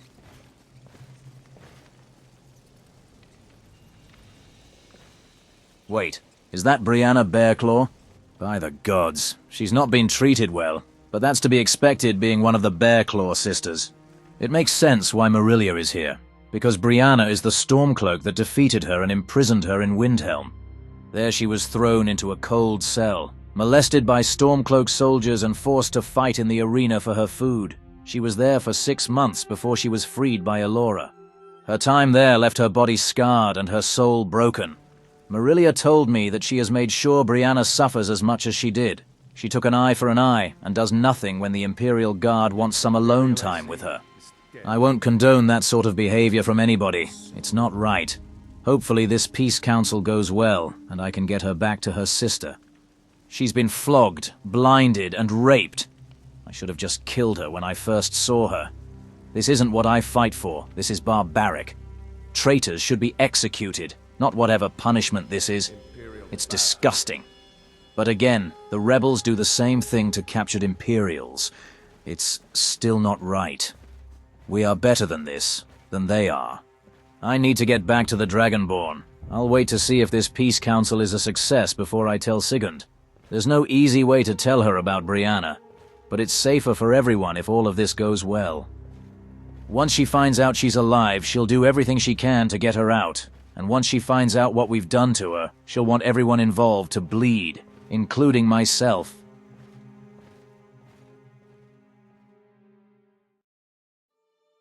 Both Sigurd and Centauros had both arrived back and were successful in convincing their leaders to attend my peace summit. Now it was all up to me. I was just outside getting some air before I had to try and convince both sides of the civil war to end this bloodshed. When I was told everyone was ready, I was coming back inside when I saw Delphine and Esbern had arrived. I didn't know they were coming. Arngeir, is it? You know why we're here. Are you going to let us in or not? You are not invited here. You are not welcome here. We have as much right to be at this council as all of you. More, actually, since we were the ones that put the Dragonborn on this path. Were you? Hubris of the Blades truly knows no bounds. If it were up to you, the Dragonborn would sit dreaming on this mountain doing nothing. Delphine, we're not here to rehearse or graduate. The matter at hand is urgent. Alduin must be stopped. You wouldn't have called this council if you didn't agree. We know a great deal about the situation and the threat that Alduin poses to us all. You need us here if you want this council to Esbern was right. We need everyone here who's willing to stop Alduin. Thank the Nine, somebody here has wisdom. Very well. You may enter. So, you've done it. The men of violence are gathered here, in these halls whose very stones are dedicated to peace. And I should not have agreed to host this council. The Greybeards have no business involving ourselves in such matters. Peace? I doubt it. They may put their weapons down for a moment, but only to gather strength for the next bloodletting. They are not yet tired of war. Far from it. Do you know the ancient Nord word for war? Season unending. And so it has proved. But regrets are pointless. Here we are. Take your seat at the council table, and let us see what wisdom we can find among these warriors of Skyrim. We all wait upon you, Dragonborn. By Talos, this would be my hardest trial yet. Convincing these men of war who have seen thousands dead and have torn Skyrim apart by war, to finally see peace, even if it was for a short time. If they didn't, Alduin would be unstoppable from all the souls this war would send his way. Wait, is that Elenwen, the Thalmor ambassador? By Talos, it is. What is the Thalmor doing here? And so we meet again. Why delay? But this time I know who and what take you your really seat so that we can begin. Can't do anything in Skyrim without the Thalmor getting in the way. She's probably here to stop this peace treaty, since this war only benefits the Aldmeri Dominion. Everyone who holds the fate of Skyrim itself is in this room today. I need to convince them to see peace, or all of Skyrim and all of Tamriel is doomed. I've come this far. I won't fail now. Everyone in Skyrim is relying on me right now. I won't fail them again. Let's begin the peace talks. Now that everyone is here, please take your seats so we can begin. I hope that we have all come here in the spirit You of... insult us by bringing her to this negotiation? You're Chief Talos Hunter? That didn't take long. Hear, hear. I have every right to be at this negotiation.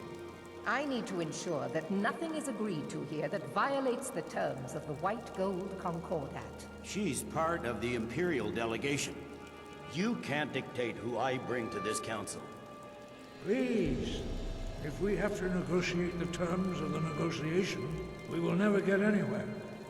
Perhaps this would be a good time to get the Dragonborns' inputs on this matter. By Izmir's beard, the nerve of those Imperial bastards, eh? To think that I would sit down at the same table with that Thalmor bitch. Either she walks or I do. Even before we started, Ulfric Stormcloak refused to attend the peace talks while the Thalmor were at the table. I knew this wouldn't be easy, even more so with one of them in the room. But I think his hatred is more reserved at Elenwen more than at the Thalmor. For what happened between them during the Great War. But I had to agree with Ulfric. She had no business being here. I was here to convince the Imperial Legion and Stormcloak Rebellion to stop fighting, so their dead wouldn't feed Alduin. The Thalmor were not part of this war, so she had no reason to be here. And her interest here would only be to see both sides spilling each other's blood. I'm glad we agree on this. Very well, Ulfric. Enjoy your petty victory. The Thalmor will treat with whatever government rules Skyrim. We would not think of interfering in your civil war. Ha! Skyrim will never bow to the Thalmor. Unlike your Imperial friends here. You're lucky I respect the Greybeard's counsel, Galmar. Legate, we represent the Emperor here. Sorry, sir. It won't happen again. Now that that's settled, may we proceed? I have something to say first. Here we go. The only reason I agreed to attend this council was to deal with the dragon menace. There's nothing else to talk about. Unless the Empire is finally ready to renounce its unjust claim to rule over the free people of Skyrim. I knew he wouldn't be able to resist. A temporary truce to allow the Dragonborn here to deal with the dragons, nothing more. I consider even talking to the Empire a generous gesture. Are you done? Did you just come here to make speeches, or can we get down to business? Yes, let's get this over with. Are we ready to proceed? Jarl Ulfric, General Tullius, this council is unprecedented. We are gathered here at the Dragonborn's request. I ask that you all respect the spirit of High Hrothgar, and do your best to begin the process of achieving a lasting peace in Skyrim. Who would like to open the negotiations? Yes, let's get down to it. We want control of Markarth. That's our price for agreeing to a truce. So that's why you're here, Ulfric? You dare to insult the Greybeards by using this council to advance your own position? General, this is outrageous. You can't be taking this demand seriously. I thought we were here to discuss a truce. Elisif, I said I'd handle it. Ulfric, you can't seriously expect us to give up Markarth at the negotiating table. You hoped to gain in council what you've been unable to take in battle, is that it? I'm sure Jarl Ulfric does not expect something for nothing. Yes, that'd be entirely out of character. Want in return? Wait, General, you don't intend to just hand over Markarth to that traitor? You lost the trust of the people of Skyrim, Elisif. You had your chance to make the right choice when the war started. Enough. First, let's be clear. This council wasn't my idea. I think it's a waste of time. You are a traitor to the Empire, and deserve a traitor's death. But I at least will negotiate in good faith. Since we're all here at your request, I'd like to hear what you think Markarth is worth.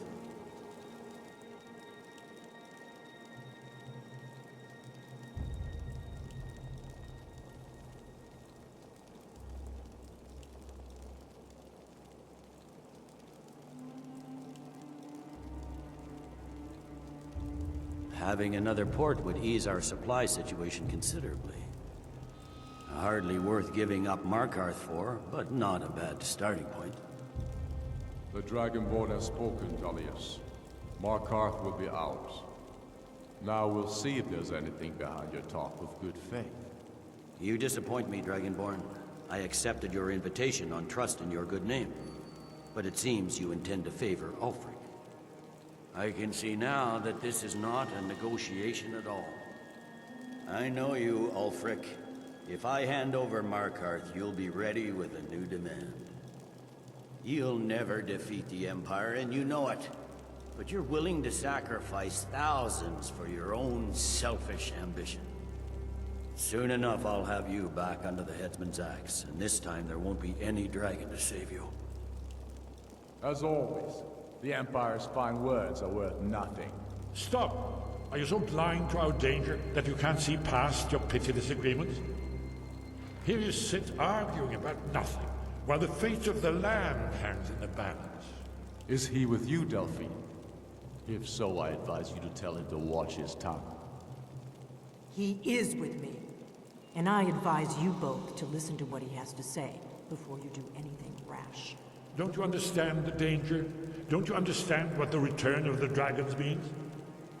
Alduin has returned, the World Eater.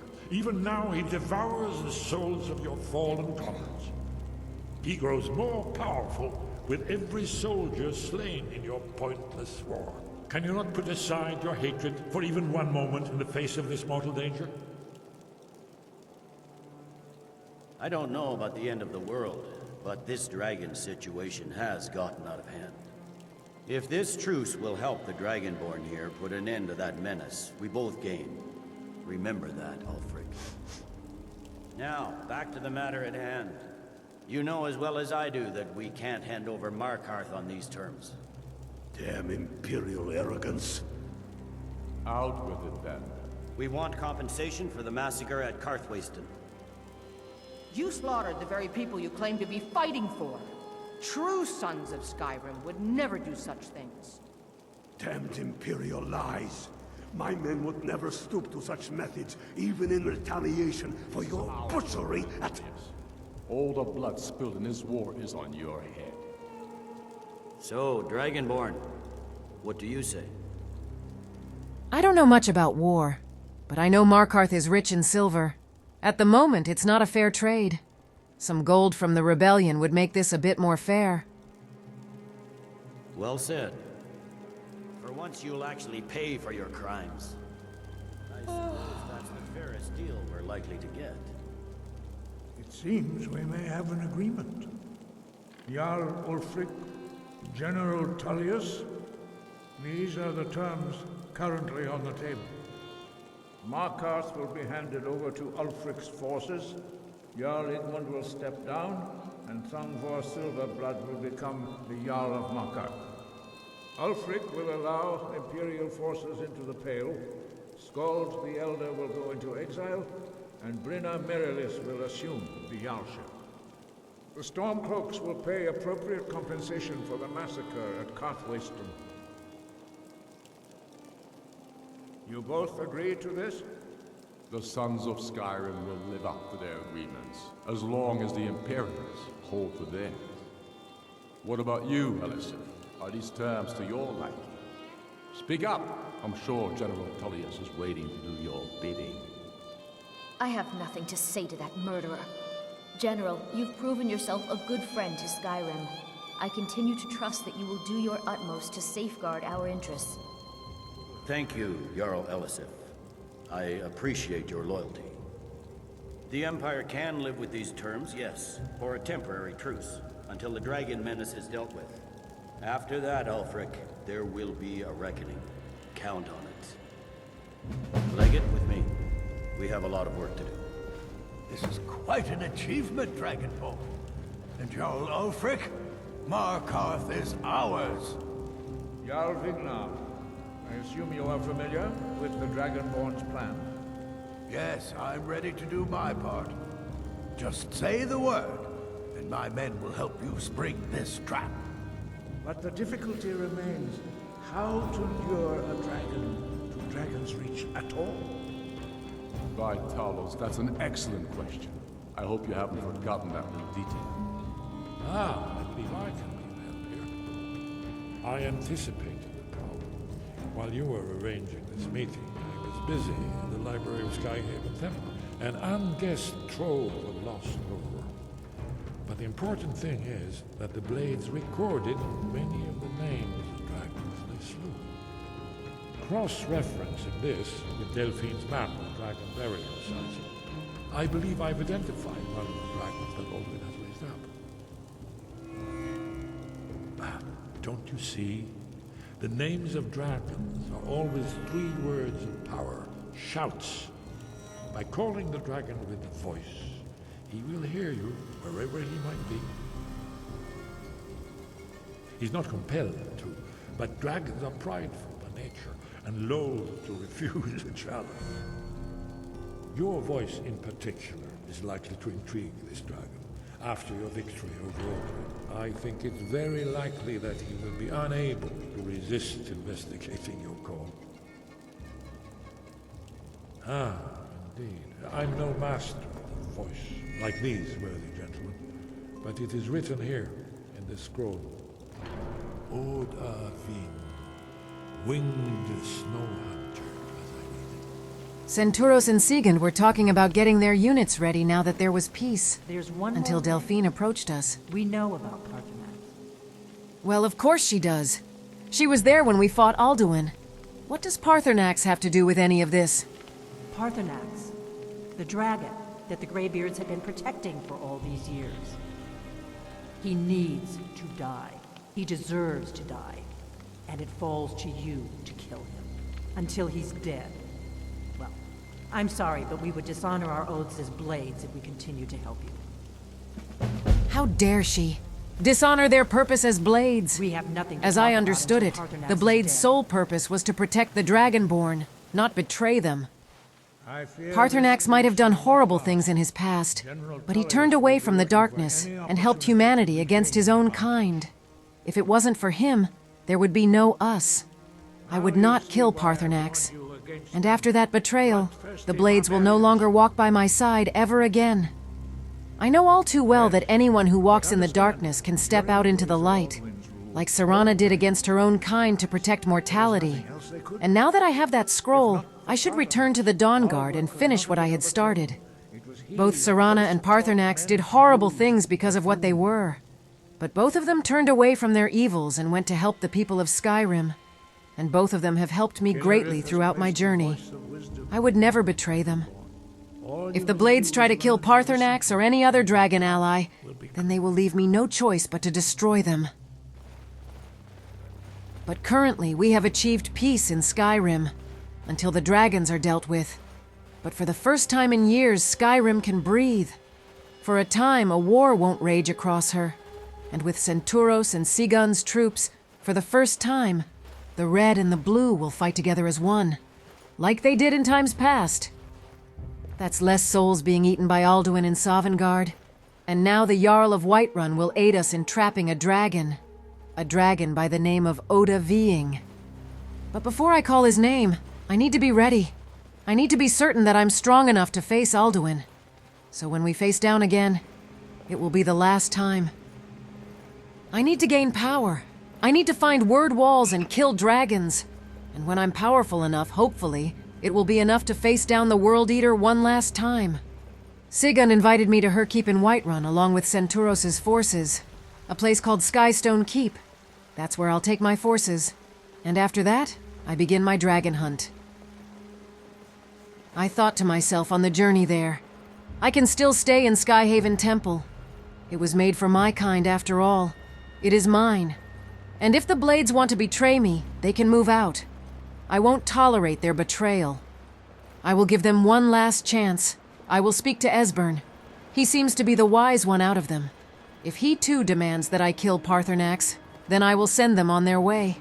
Skyhaven is my stronghold, not theirs. Their duty is to protect me, ensure that I stay alive long enough to destroy Alduin. And they can't even do that. I need others from all across Skyrim to take that role. They couldn't even protect the last Dragonborn. They are unfit to protect us. We returned well before them. Esbern was an old man and would have had to stay the night somewhere. This is their last chance. If they are set in their convictions, then they are no longer welcomed at my stronghold. Justice can be harsh, but it is still justice. Parthenax deserves to die. Parthenax was the author of many atrocities during the Dragon War, crimes great enough to be remembered for thousands of years. True, he turned traitor to Alduin and helped overthrow the dragon cult, but that does not excuse or expiate his previous deeds. Whether or not he has truly repented or merely acted to save himself. Justice demands that he pay with his life. They wouldn't change their minds, so I told them that their betrayal would not be tolerated. I reminded them that Skyhaven was mine, not theirs, and that Paarthurnax had done more for me than they ever could have. I reminded them of what the blades stood for, that they have fallen from their path. I gave them a bag of their belongings and told them if I ever saw them again, I would have them killed. How dare they ask me to kill a friend because of crimes that were committed thousands of years ago? For what Paarthurnax has done since has more than made up for all the horrors he has committed. I will not judge another on their history, only on who they are in the present. And as of now, the Blades are traitors and cowards. I took Goldbrand off of Delphine. Another who is loyal will use it again.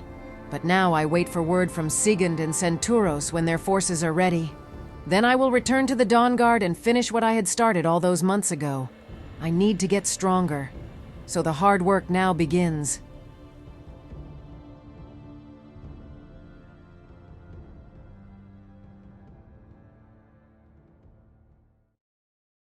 Alrighty, welcome to the sort of background information. This is kind of where I just brain fart my thoughts into this chapter, the characters, the setting, sort of thing that's going around Skyrim, right? This is for people that are interested in making their own stories, or kind of just like to know background sort of information, what went into making the story, or what went into making this chapter. Because sometimes a lot of this is planned, but sometimes some random shit can happen. And this is my longest chapter, so I'll try not to make it more than 45 minutes, because holy crap, it's long enough. But if you enjoy this sort of stuff, if you enjoy background analysis on characters, stories, and settings, welcome. I'm just going to basically go through my chapter and talk about certain things that interested me, and things that probably didn't, but also, you know, this is what this is about. So if you don't like that sort of stuff, probably best to end the video here. I hope you guys have enjoyed. If you've made it this far, because holy shit, congratulations, that's way too long of a video. Best go do something else. Anyway, cheers guys for watching this far, and I'll continue on for those that like to listen to this sort of stuff. So let's get started. Now, I probably thought while I was like 40 minutes into making this chapter that this is most likely going to be a waste of time, but at the current time I didn't think that. But I do like to go on the back to the past and kind of do Cecilia things, because she is around 200 years old. She's from the Oblivion Crisis, and I like to show a bit of that off, you know, the hunt for Goldbrand, for hunting the Daedra. I kind of like to turn Creation Club things and I guess add them to the past. It's like I do with the Cause, where the Mythic Dawn re-emerge 200 years later for some reason. So I did the same thing with that in Chapter 1, where the Mythic Dawn didn't re-emerge, they just reunited in Skyrim after their failures.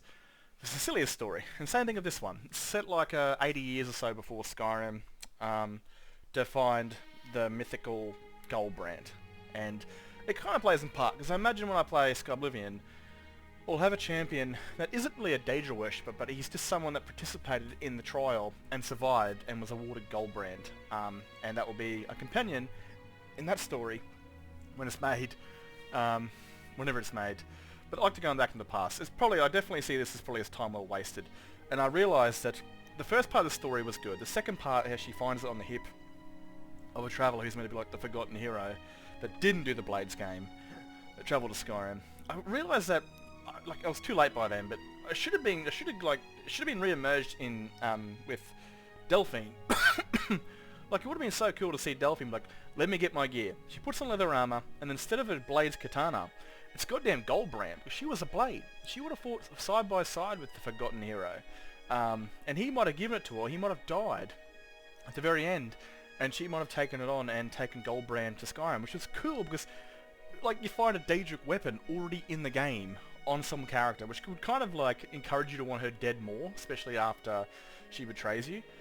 But I felt like, unfortunately, I was too far ahead when I thought about that story. But if I ever do a Skyrim version 2, 100% Goldbrand's going to be wielded by Delphine. So Cecilia can still get it, and then it disappears and re-emerges with the Civil War, the Great War lore.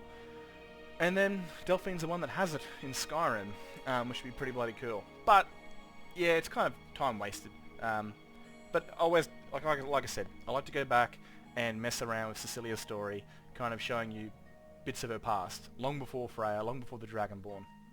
A bit more with wasted story components, Minerva. So she, all these stories come together into the Dragonborn story. It always comes, all these stories start to circle in the Dragonborn story, including one of her stories, which I think was like the Isle of Madness. I couldn't find the bit of, I don't know if I actually put it in the chapter or not, but she ends up killing this witch, and she's who summoned two Daedra or two Mazkin, two Oriels into Temriel, and eventually when she goes into here, she tells these Daedra that they can return home, and they do. Now, she's trying to find allies and people that she's helped. So she sent letters out, and one day we'll see the Dark Elven Azora priestess and the chick she helped get the scroll of her ancestry. But she's going back in to get some help, and she's like, I can try, but I don't see there's any point. Like, they're Daedra, they don't give a flying shit about Temriel or mortals. And that's fair, because they're not part of Temriel. They don't care about mortals. Mortals are ants to them. It's like when you see like when you're walking past the cement and you see like 100 ants running across the cement, and you're like, you don't want to step on them, but it's like, you kind of got it. It's just one of those things where it's like, well, they're just ants. And that's kind of the way they would see mortals. But they basically say, we will help you, only because, our Lord has basically said he seeks one's survival, or what is it? It's more like he seeks to see someone survive. And of course Minerva's thinking Dragonborn, right? And that's the obvious answer. And if you're a fan of the series and you've heard me talk about a certain character's past, you'll know who they've been sent to look out for. And I don't think she's going to be a big fan of that. But there's some history between that Daedric Lord and that character, and they've been sent not to aid the Dragonborn, of course that's the cover story, but to look out for somebody, some history on the big ol' gibbering jabbering Daedric Prince of Madness. But yeah, that's kind of where this goes, and it's I thought, why not add some Daedra to the team? But again, probably more wasted time in this chapter that I probably should have not wasted my time with. But again, you only realise that when you're really deep into it, and you're like 60 minutes in, you're like, holy shit, I'm not even done yet. Now, we know a certain someone that doesn't like Daedra, and it's because of her past, because she was part of the Oblivion Crisis. Her parents were killed by him, and all this sort of stuff. So she's a character that I've added, and I want to put in Sky Oblivion. Her family were killed, her mother and father were killed by the Daedra at the Kvatch incident. She's become a vampire. She hates Daedra.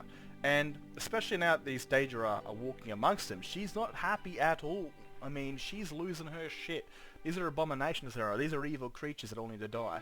But I like to think Ragni isn't just a compassionate soul, but also one of integrity. She basically listens to Cecilia, but she also tells her what she needs to hear. She's like, mate, we're in the same boat. And I'm talking to the very person, the very thing that destroyed my family. Vampires killed my family, and I saw them as absolute evil. But I learnt from my experiences, but I also understand that, there's a bigger enemy out there. If vampires are willing to help me kill dragons, then I've got an obligation to use them to help me kill dragons. And I'll put my hatred aside for the greater goal. And that's kind of what she's telling Cecilia she needs to do. Yes, you hate Daedra that killed your family, but you need to suck it up and look at the bigger picture. But she is a compassionate soul. She's got a heart of gold, but she's stern when she needs to be. That's kind of, I don't want her to be like a fairy tale princess. So, oh, we'll love you, we'll look after you, we'll care for you. If she needs to put the foot down, she will, because she knows she needs to lead him. But it's just something that, I guess, being raised by her father was very stern. He loved her, but when he needed her to improve, he damn well made sure she did. And that's rubbed off on her, we're all apples from the one tree. Now, this actually happened on the spot, which is awesome, because I haven't had a dragon actually randomly appear on me in a chapter before. It doesn't happen. In the base game, on the previous story, they used to rock up randomly, and it used to scare the shit out of me, which was good. This one's named, so it's probably one of those resurrected ones, or one that's meant to stop you on your way, which is good. I've got to edit these better, especially the dragon fights, because I always had the fade-in scenes, where the scene will fade into the next scene. I should probably, when it comes to dragon fights, probably remove that and just have it like full-on blunt cut during the dragon fight, so it's a little bit less messy in this right here. But again, I was really excited to actually have it happen randomly. And that was awesome. I was like, holy shit, a dragon. It wasn't planned. I didn't go around it because I didn't know it was there. It just came at us. I was like, holy shit. So we had to fight with it. And I was like, how many followers am I going to lose? And then I saw it land. I was like, fuck yeah, bingo, let's go, baby. And again, it just worked. It just worked. I really wanted to kill Seam with the Dragonborn basically reads the scroll, turns into a ghost and vanishes. But she wouldn't actually hold the physical scroll, which annoyed me in the furniture, which I don't know how to fix. So I just had to like do it from a distance. And I don't know if that's even properly or accurate if the dragon will disappear. I just thought it was cool. You know, she's like a ghost figure. She does a ghost figure and vanishes back in time to where she wouldn't be able to be seen. Like, she's there, but she can't interact with anybody. She's like she can't touch anything. She can't speak. It's just like she is just the wind pretty much. But it's physically happening and right in front of her. She's not seeing a vision of the past. She's actually in the past, but she's unable to interact with it. Because the Elder Scrolls don't want that sort of fuckery, no doubt. But this was I like the scene, but it really annoyed me because either this guy didn't generate and it was just sort of eyes and teeth fighting the Nords, or Alduin kept attacking me, like he could see me, and it was weird as shit. But again, it's all part of telling a story in a very sandbox game. The most sandbox games that ever exist are fucking Bethesda games. So all sorts of manner of shit can happen. Good stuff, but certainly this annoying shit. So when I designed this fight, I actually wanted to lose. Like, I wanted her to be badly injured or plenty of dead followers and stuff like that. But I realised that the quest isn't actually aligned for that. You're meant to defeat him. There's no being defeated and he flies off and basically goes, "Ha, you can't even touch me, not even worth killing." But it kind of worked off in a way. Like, when I was fighting him, instead of him landing and talking mad shit saying, "Oh, I can't kill him," he just flew off. Like, I don't know what the hell happened. Maybe we defeated his health pool while he's in the sky, but he didn't actually, like, properly land like he was wounded, like he was defeated. He was like, it was like, alright, this could mean some serious shit. The Dragonborn couldn't get me. I'm not going to give him the chance. I'm fucking out of here. Kind of like a retreat, you know? Instead of a full-on, you've defeated me, I'm going to talk mad shit and tell you that the only place you can kill me in is the land of the gods, which makes no sense why the Dragonborn's even important. It doesn't make any sense to me, man. Why the hell would Bethesda do that? You're the Dragonborn. You're meant to be the only thing that can kill him. But you can't kill him on Tamriel. What's the fucking point? Do I got to be a ghost to kill him? Do I got to die and go to Sovngarde to be able to kill the World Eater? Like, that just defeats the entire purpose of you being the only one that can kill him. Because if he kills you, fuck, how does that work? Does my soul go to Sovngarde? I don't even know, man. I can't even put it into words. If I was to write the story of this fight, I would have had Alduin kick my ass. Like, it would have been a fight where he didn't have a health pool. He just bullied me. And I died, but I didn't die. I went to like a bleed out position where he just basically flew over and just made fun of you and treated you like an absolute worm. That you're the one thing that can kill him, but he doesn't even see you as a threat. Like, you're a Dragonborn? You're not even worth killing, man. I'm going to burn your entire world around you. I'm going to make you suffer because you're that pathetic and weak that you're destined to kill me, but I'm going to burn everything down around you before I kill you. I'm going to enslave everyone. I'm going to burn everyone down. I'll see you later. And then flies off. That would have been the preferred way I would have made that Alduin fight instead of defeating him. Because if you can't kill him, what's the fucking point of being the Dragonborn? You got to kill him in the land of the gods? How the hell do you get there? Does every Dragonborn, like, is a prophecy mean that any Dragonborn has to go into the land of the dead to kill him? That's just stupid. That's just, I'm gonna say this word, retarded storytelling. Okay, proper, absolute, drooling down shoulder storytelling. That was shit. You should have kicked your ass. But again, it is Bethesda. They fucking were really lazy with this game. Come out a few too many years too early, I believe. Probably what it falls down to. But the story in Skyrim is very lukewarm.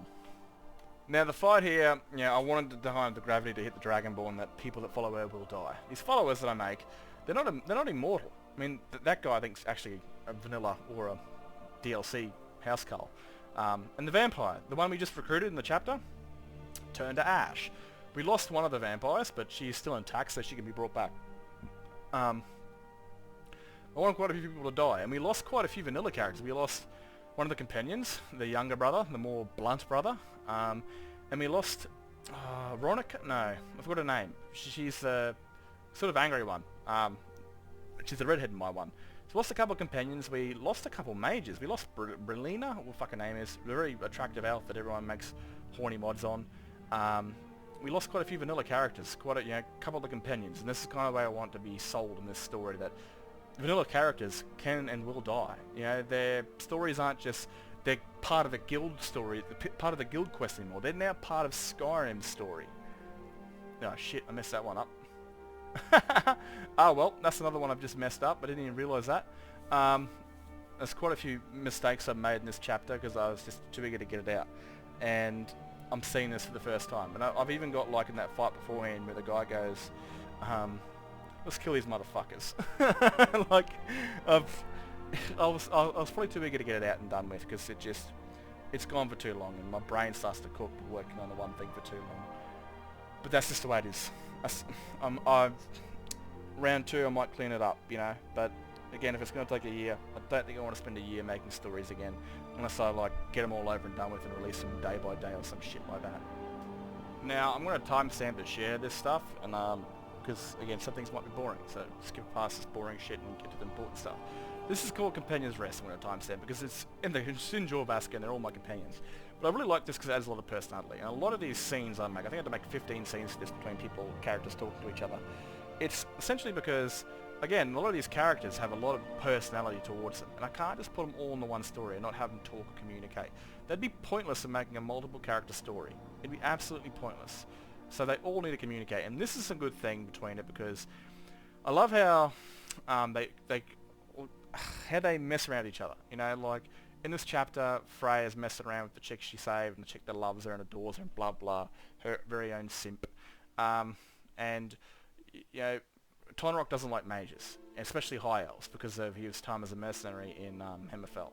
But he does like the looks of Minerva, and for the first time, majority of his life, there's a high elf that isn't trying to kill him as a mage, and he's like, man, you're fucking cool and you're gorgeous. He's a very flirty character. He likes to mess around. He likes to get the end wet. So, and she's very flirty herself. She's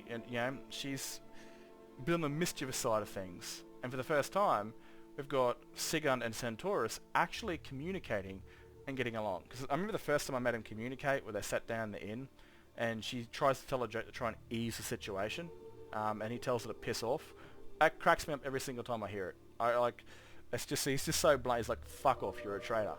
And after so much time fighting together, it's been a month, it hasn't been a long time, but again, you gotta remember, if your life is the same every day, time goes really fast. But if your life has just been flipped upside down, and this sort of shit happens, where every day is very unique and life-threatening, it kind of feels very long, and so their month has felt like an age. They're fought side by side each day, and they've gotten used to each other over that time, which is kind of the point. So now they're on the same page. That's kind of the way I want them to be. They're not best friends, they're not even friends. Well, they battle, they've got a battle thing about them, like a battle bond. They've watched each other bleed, they've fought side by side, protecting the Dragonborn and all this sort of stuff. So they're actually getting along, and I like their personality is starting to change. They're starting to somewhat admire each other. They're starting to look past the blue and the red is the whole entire... Like, I've had their story designed for years of what will happen, and now it's starting to turn the page. This time, instead of them being on two different pages, they're on the same page. Now, it's not all friends, companions dining around each other. I've always sold Cecilia as a very harsh person. She's lived for 200 years, and the older you get, kind of the more, I guess, venomous, or, I used the word the other day, because old people kind of get, they get a bit more stern, a bit more crankier, because they're, I don't know what the fucking word is, I can't remember it, but she's lived for 200 years. She's seen it all, been it all, done all that, blah blah. Now, in the Thieves Guild chapter, I think it was actually called The Thief, she was running a bandit crew, the Nightingale. She was very young, she was running the crew, but they didn't target innocent people. They did rob them, if they could, they didn't kill them, because it would bring too much attention on them. They normally targeted other bandit crews, because steal from the stealers, sort of thing. And her crew had killed a crew, and was staying there for the night. Unfortunately for them, Cecilia had taken a bandit bounty on the crew they killed, and when she got there, she saw people talking, acting like bandits, and so she killed them all. Before, she would have realised that they weren't actually the crew she was after. But no, she doesn't know that. She doesn't know who that is, blah blah. And the first time they're actually talking to each other, the last time, she saw Cecilia was this dark night in the darkness slaughtering her friends, and she ran in pure fear. But I'd like to think that Cecilia knew that she ran away and had a weird feeling about her and didn't decide to finish her off. Because it's not like Cecilia not to. She'd clean house, kill every last one of them. But something would have made her think, no, I'll let this one go. There's something telling me to let this one go. We'll follow it. And boom, here she is today. And the same thing with Centaurus, because all these characters are meeting, not just for the first time. Some of them have already met. Now, what I love about playing this multiple character story, especially with the main quest of Skyrim, the majority of it, like, I'm actually staying on one character. Like, you're playing it like you naturally would as a one character. Majority of my time is on the Dragonborn. But occasionally, with the multiple character story, I can actually jump into another character and play a different role. Like Minerva. She was the one that took the lead for the Elder Scroll because she was an experienced explorer of Dwemer Ruins. So she took the lead and made sure the Dragonborn team got there safe. And she was intelligent, so she could unlock the mazes and traps and the vaults and that sort of shit. So I was able to play as her. Now in this situation, for the Civil War, the Dragon at the point had to do a lot of legwork.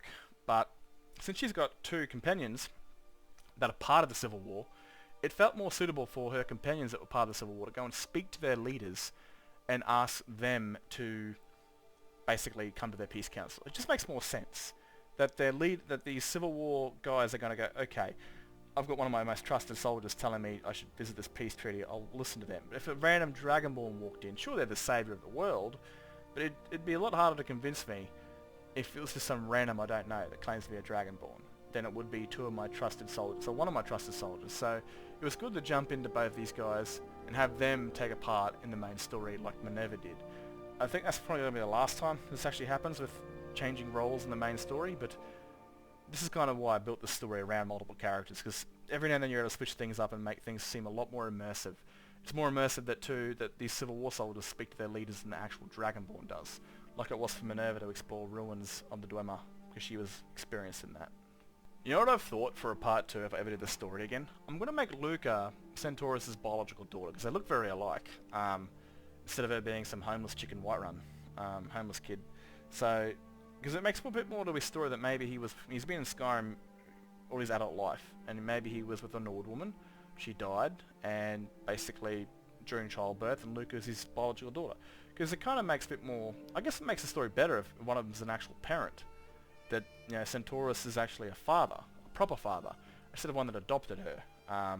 Because I've got no parents in this entire story, so if I ever do another run-through of Skyrim story, I think I'm going to make Luca his biological daughter. I might even give her a darker skin tone and black hair to kind of match his geom. Of course, she's a Nord, so... And Luca is kind of... When I actually put Luca into the AI to talk, it calls it Lucia, or Lucia. No, sorry, Lucia. Lucia sounds very imperial, so who knows? Maybe, because Lucia it's kind of how you pronounce it, really. It kind of make more sense the next run that if he's 28, 29, or 30, he's got a 10-year-old daughter, because maybe he was 18, 19, messed around in town, or had a relationship with another legionary or a woman in solitude, whatever, and she gave birth and she died, and he's got a daughter, and he's still fighting and this and that, but I don't know where I'm going to even house him if that's the case. Maybe I don't know. Don't bloody know. But I'm thinking for round 2, that if I do a round 2 on the Skyrim story, Luca will be his biological daughter instead of adopted this time. Now, in the story, a long time ago, Brianna basically defeated Marulia Tullius and imprisoned her, and she went through some serious shit. Like, she was raped, she was beaten, she had to fight for her food. Very bad stage of life. Eventually she broke out, and eventually Brianna went to go and try and take Fort Sungard when the dragon attacked it, thinking it was going to be an easy takeover, and was defeated by Centaurus. And instead of killing her, something rung in his head to say, don't kill her. And that reason was pretty much later on in the future being companion of Sigurd, because I'm not sure if she found out, or if she knew that Centaurus killed her sister, in the guise of a second, he turned around, she should put a blade in his back. So she doesn't exactly know that Centaurus is the one that defeated her. And she'll get angry when she finds out, but they're trying to calm her down saying she's alive. And then she'll get angry again. That's a scene I'm working on in my head, which is going to be pretty fucking crazy, but I have to do that next chapter because this one's gone for way too long. But she hasn't done well in Imperial captivity. I mean, she's been flogged, whipped, and even blinded. You know, Minerva, she lost an eye due to a burning scar that happened in the arena when she fought a mage. And so basically Minerva's gone in there, grabbed her dagger and slit down her eye and blinded her. You know, Minerva is not the same person she was before she was captured. She was a very honourable soldier, very, you know, fighting for the Empire, this and that. She has a very big growing hatred for Stormcloaks, and even greater hatred for the one that caused it all, what happened to her. So she lets Imperial soldiers go down there and, you know, molest her and do this horrible shit. But again, it's kind of the whole stress of war. It's happened to Minerva. She's making sure Brianna, the one that caused it all, suffers just as much. And this is going to be a bit of a scene I've got to make with Sigun when she finds out that her sister's alive, but her sister's being treated in such a way. She's going to want blood, and it's, you know, you think shit's calming down, you're going to boil it back up, and you're going to calm back down again.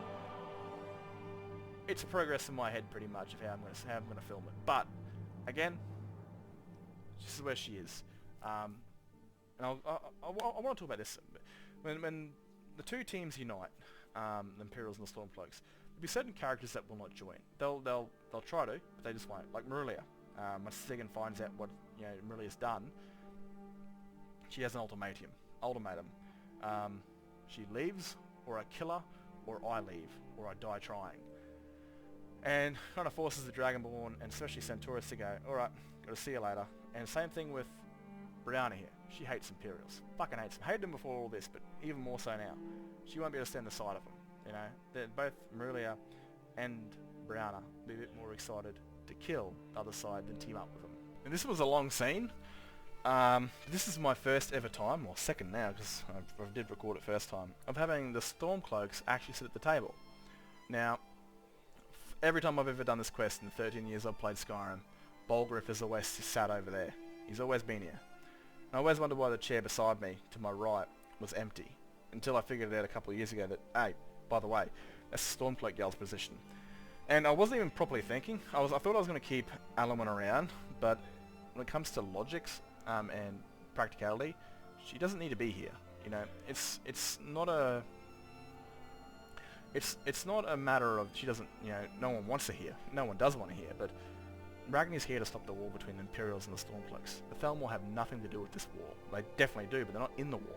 So she'll tell her to piss off, and that's what she's going to do. But yeah, I was really surprised. Like, I was actually blown away when the Imperials got up to lead, because, like I said, every time it all depends on what side is basically owns Whiterun. And when Tullius was like, "Let's go, Legate, we got work to do," I was like, "Huh?" And they walked off, and I realized, like, well, what the fuck? And then the Stormcloaks are still there, because every single time I played this game, done this quest, the Stormcloaks leave. I was like, what the fuck is going on? What the shithole? And then I was like, holy crap, actually the Stormcloaks stay here, because this time it's the Stormcloak Jarl that needs to help me trap the dragon. And again, I've never even seen him here. This is my very first time playing the game where I've seen Jarl Vignar actually sit at the table and have a position. Because, again, I never do that. And I played the Stormcloak quest once in my life, and I don't think I did this quest at all during it. I think I just ran through the Civil War, ran through the Dragon quest, the main quest, and the Civil War. But this stuff was pretty cool because it was new to me. You can still definitely have first in Skyrim after playing it for 13 years. Now, I think Delphine's one of those characters where she's universally hated by everyone. She's like Nazim, but you have a reason to hate her. Because from what you know of the Blades, is that they're meant to be the Dragonborn protectors, right? That is their essential goal. And they haven't done that in 200 years because they haven't had a Dragonborn Emperor or a Dragonborn to protect. So they're basically being like just a secret organization for the Emperor of Cyrodiil to use as his agents and stuff like that. They don't protect the Dragonborn anymore. So their rules are a little bit different. You know, Delphine, she wants to turn the Blades into dragon hunters, like the Akaviri were. She doesn't want to be the Dragonborn protectors anymore. The only reason she helped the Dragonborn is the Dragonborn is the ultimate dragon slayer. You can permanently kill one. She didn't protect you because you have the Amulet of Kings or because you're a very unique, powerful individual. She protected you or trained you because you were a dragon slayer. And when it comes down to her finding out, and I don't know how the hell they naturally find out in the first place who Parthenax is, because there'd be no goddamn record of it, especially in the library. And probably actually, the Vacavuri could write that, you know, that Parthenax was a dragon they couldn't get because he was on top of the mountain, and there were voices, like there were people that were protecting him, or law was protecting him. But I thought I'd add her in that fight with Alduin, so she saw Parthenax and she went back and discovered who that dragon actually was, and this is why she's come here to me with the ultimatum: kill him or fuck off. Now I've always annoyed me because again, we know them to be protectors of the Dragonborns. Instead this time they're throwing you out the gate. And there's no need to kill Alduin because at the end of the day, the Greybeards give you a lot more use than the Blades do. The Blades are fucking useless. Go kill a dragon, here's a dragon blessing that lasts for 12 hours. They're absolutely fucking useless. But again, I don't want to kill her because she could end up in the next game, or lore about her restarting the Blades and then become a dragon hunting group, and you could find them somewhere in a different part of Tamriel where there's a group of them hunting a dragon that escaped Skyrim. You know, they're dragon hunters, so I don't want to kill her, but I thought to myself, I was like, fuck her. You know, that keep is my keep. Skyhaven Temple is made for the Dragonborn. Only the Dragonborn can unlock it. So, you know, I'm going to get there first. It makes more sense because we're all a young group of warriors could get there first. She'll have to stop over because she's got an old man with her. And when they rock up, I'm going to give them the choice. Obviously, I thought I had a mod which actually changed the dialogue where you'd actually convince them, but apparently I don't. Esbern, who's the wise one, said no, he needs to die. And Ragni's gone, fuck you. Fuck you both. Give me back the blade that Cecilia gave you. Here's one of your blades. Here's your bag of belongings. You're not welcome here anymore. You've betrayed me. You're the Blades. You're meant to protect me. You're meant to give your life for me. And you've turned your back on me, wanting me to kill a friend, someone that's helped me. And she's gone through this with Serana in her own head. And now she's being forced into a whole different sort of scenario with Parthenax from a different group. And she's gone, if I see you guys here again, I will fucking murk yous. You know, she's, like I said, she's very stern when she needs to be. She's compassionate, she will help, she will care for people. But if someone basically gets on her wrong side, or if someone gets in her road, she will lay them flat out. And will tell them exactly what needs to happen. And again, everyone wants to kill the bitch, but I thought this is probably the best compromise for the future of the Elder Scrolls, you know, wherever the next game takes. It could be 30 years, could be 20 years, could be 5 years, could be 300 years. But I definitely think the Blades are going to have a part in it, and they're going to be dragon hunters, and we'll probably find a group of Blades somewhere, say if it's in Hammerfell, hunting a dragon that escaped Skyrim. Something like that. But, again, best compromise I could do. I still wanted to keep Skyhaven. But it would make no sense if they were still there, so I fucked them off. Because it's my fault, not theirs. They can get fucked. I went through, I added some new flags, the Greybeard flags, because we've gotten rid of the Blades now. They're fucked off. Probably to remove the dragon body because she's not a safe bet having a fully intact dragon bones laying around you, especially with Alduin. So yeah, we'll come back to this. The dragon bones might be in the smithery. Again, I do want to upgrade her armor, and the best way to do that is with dragon bones. And again, collect them from dead dragons. But why do that when there's a goddamn flying carcass above you? Wouldn't that make a bit more sense to kind of hurry her dragon armor along? Now, in the next chapter, I do want to have the scene between Centaurus and Sigund with the Brianna issue.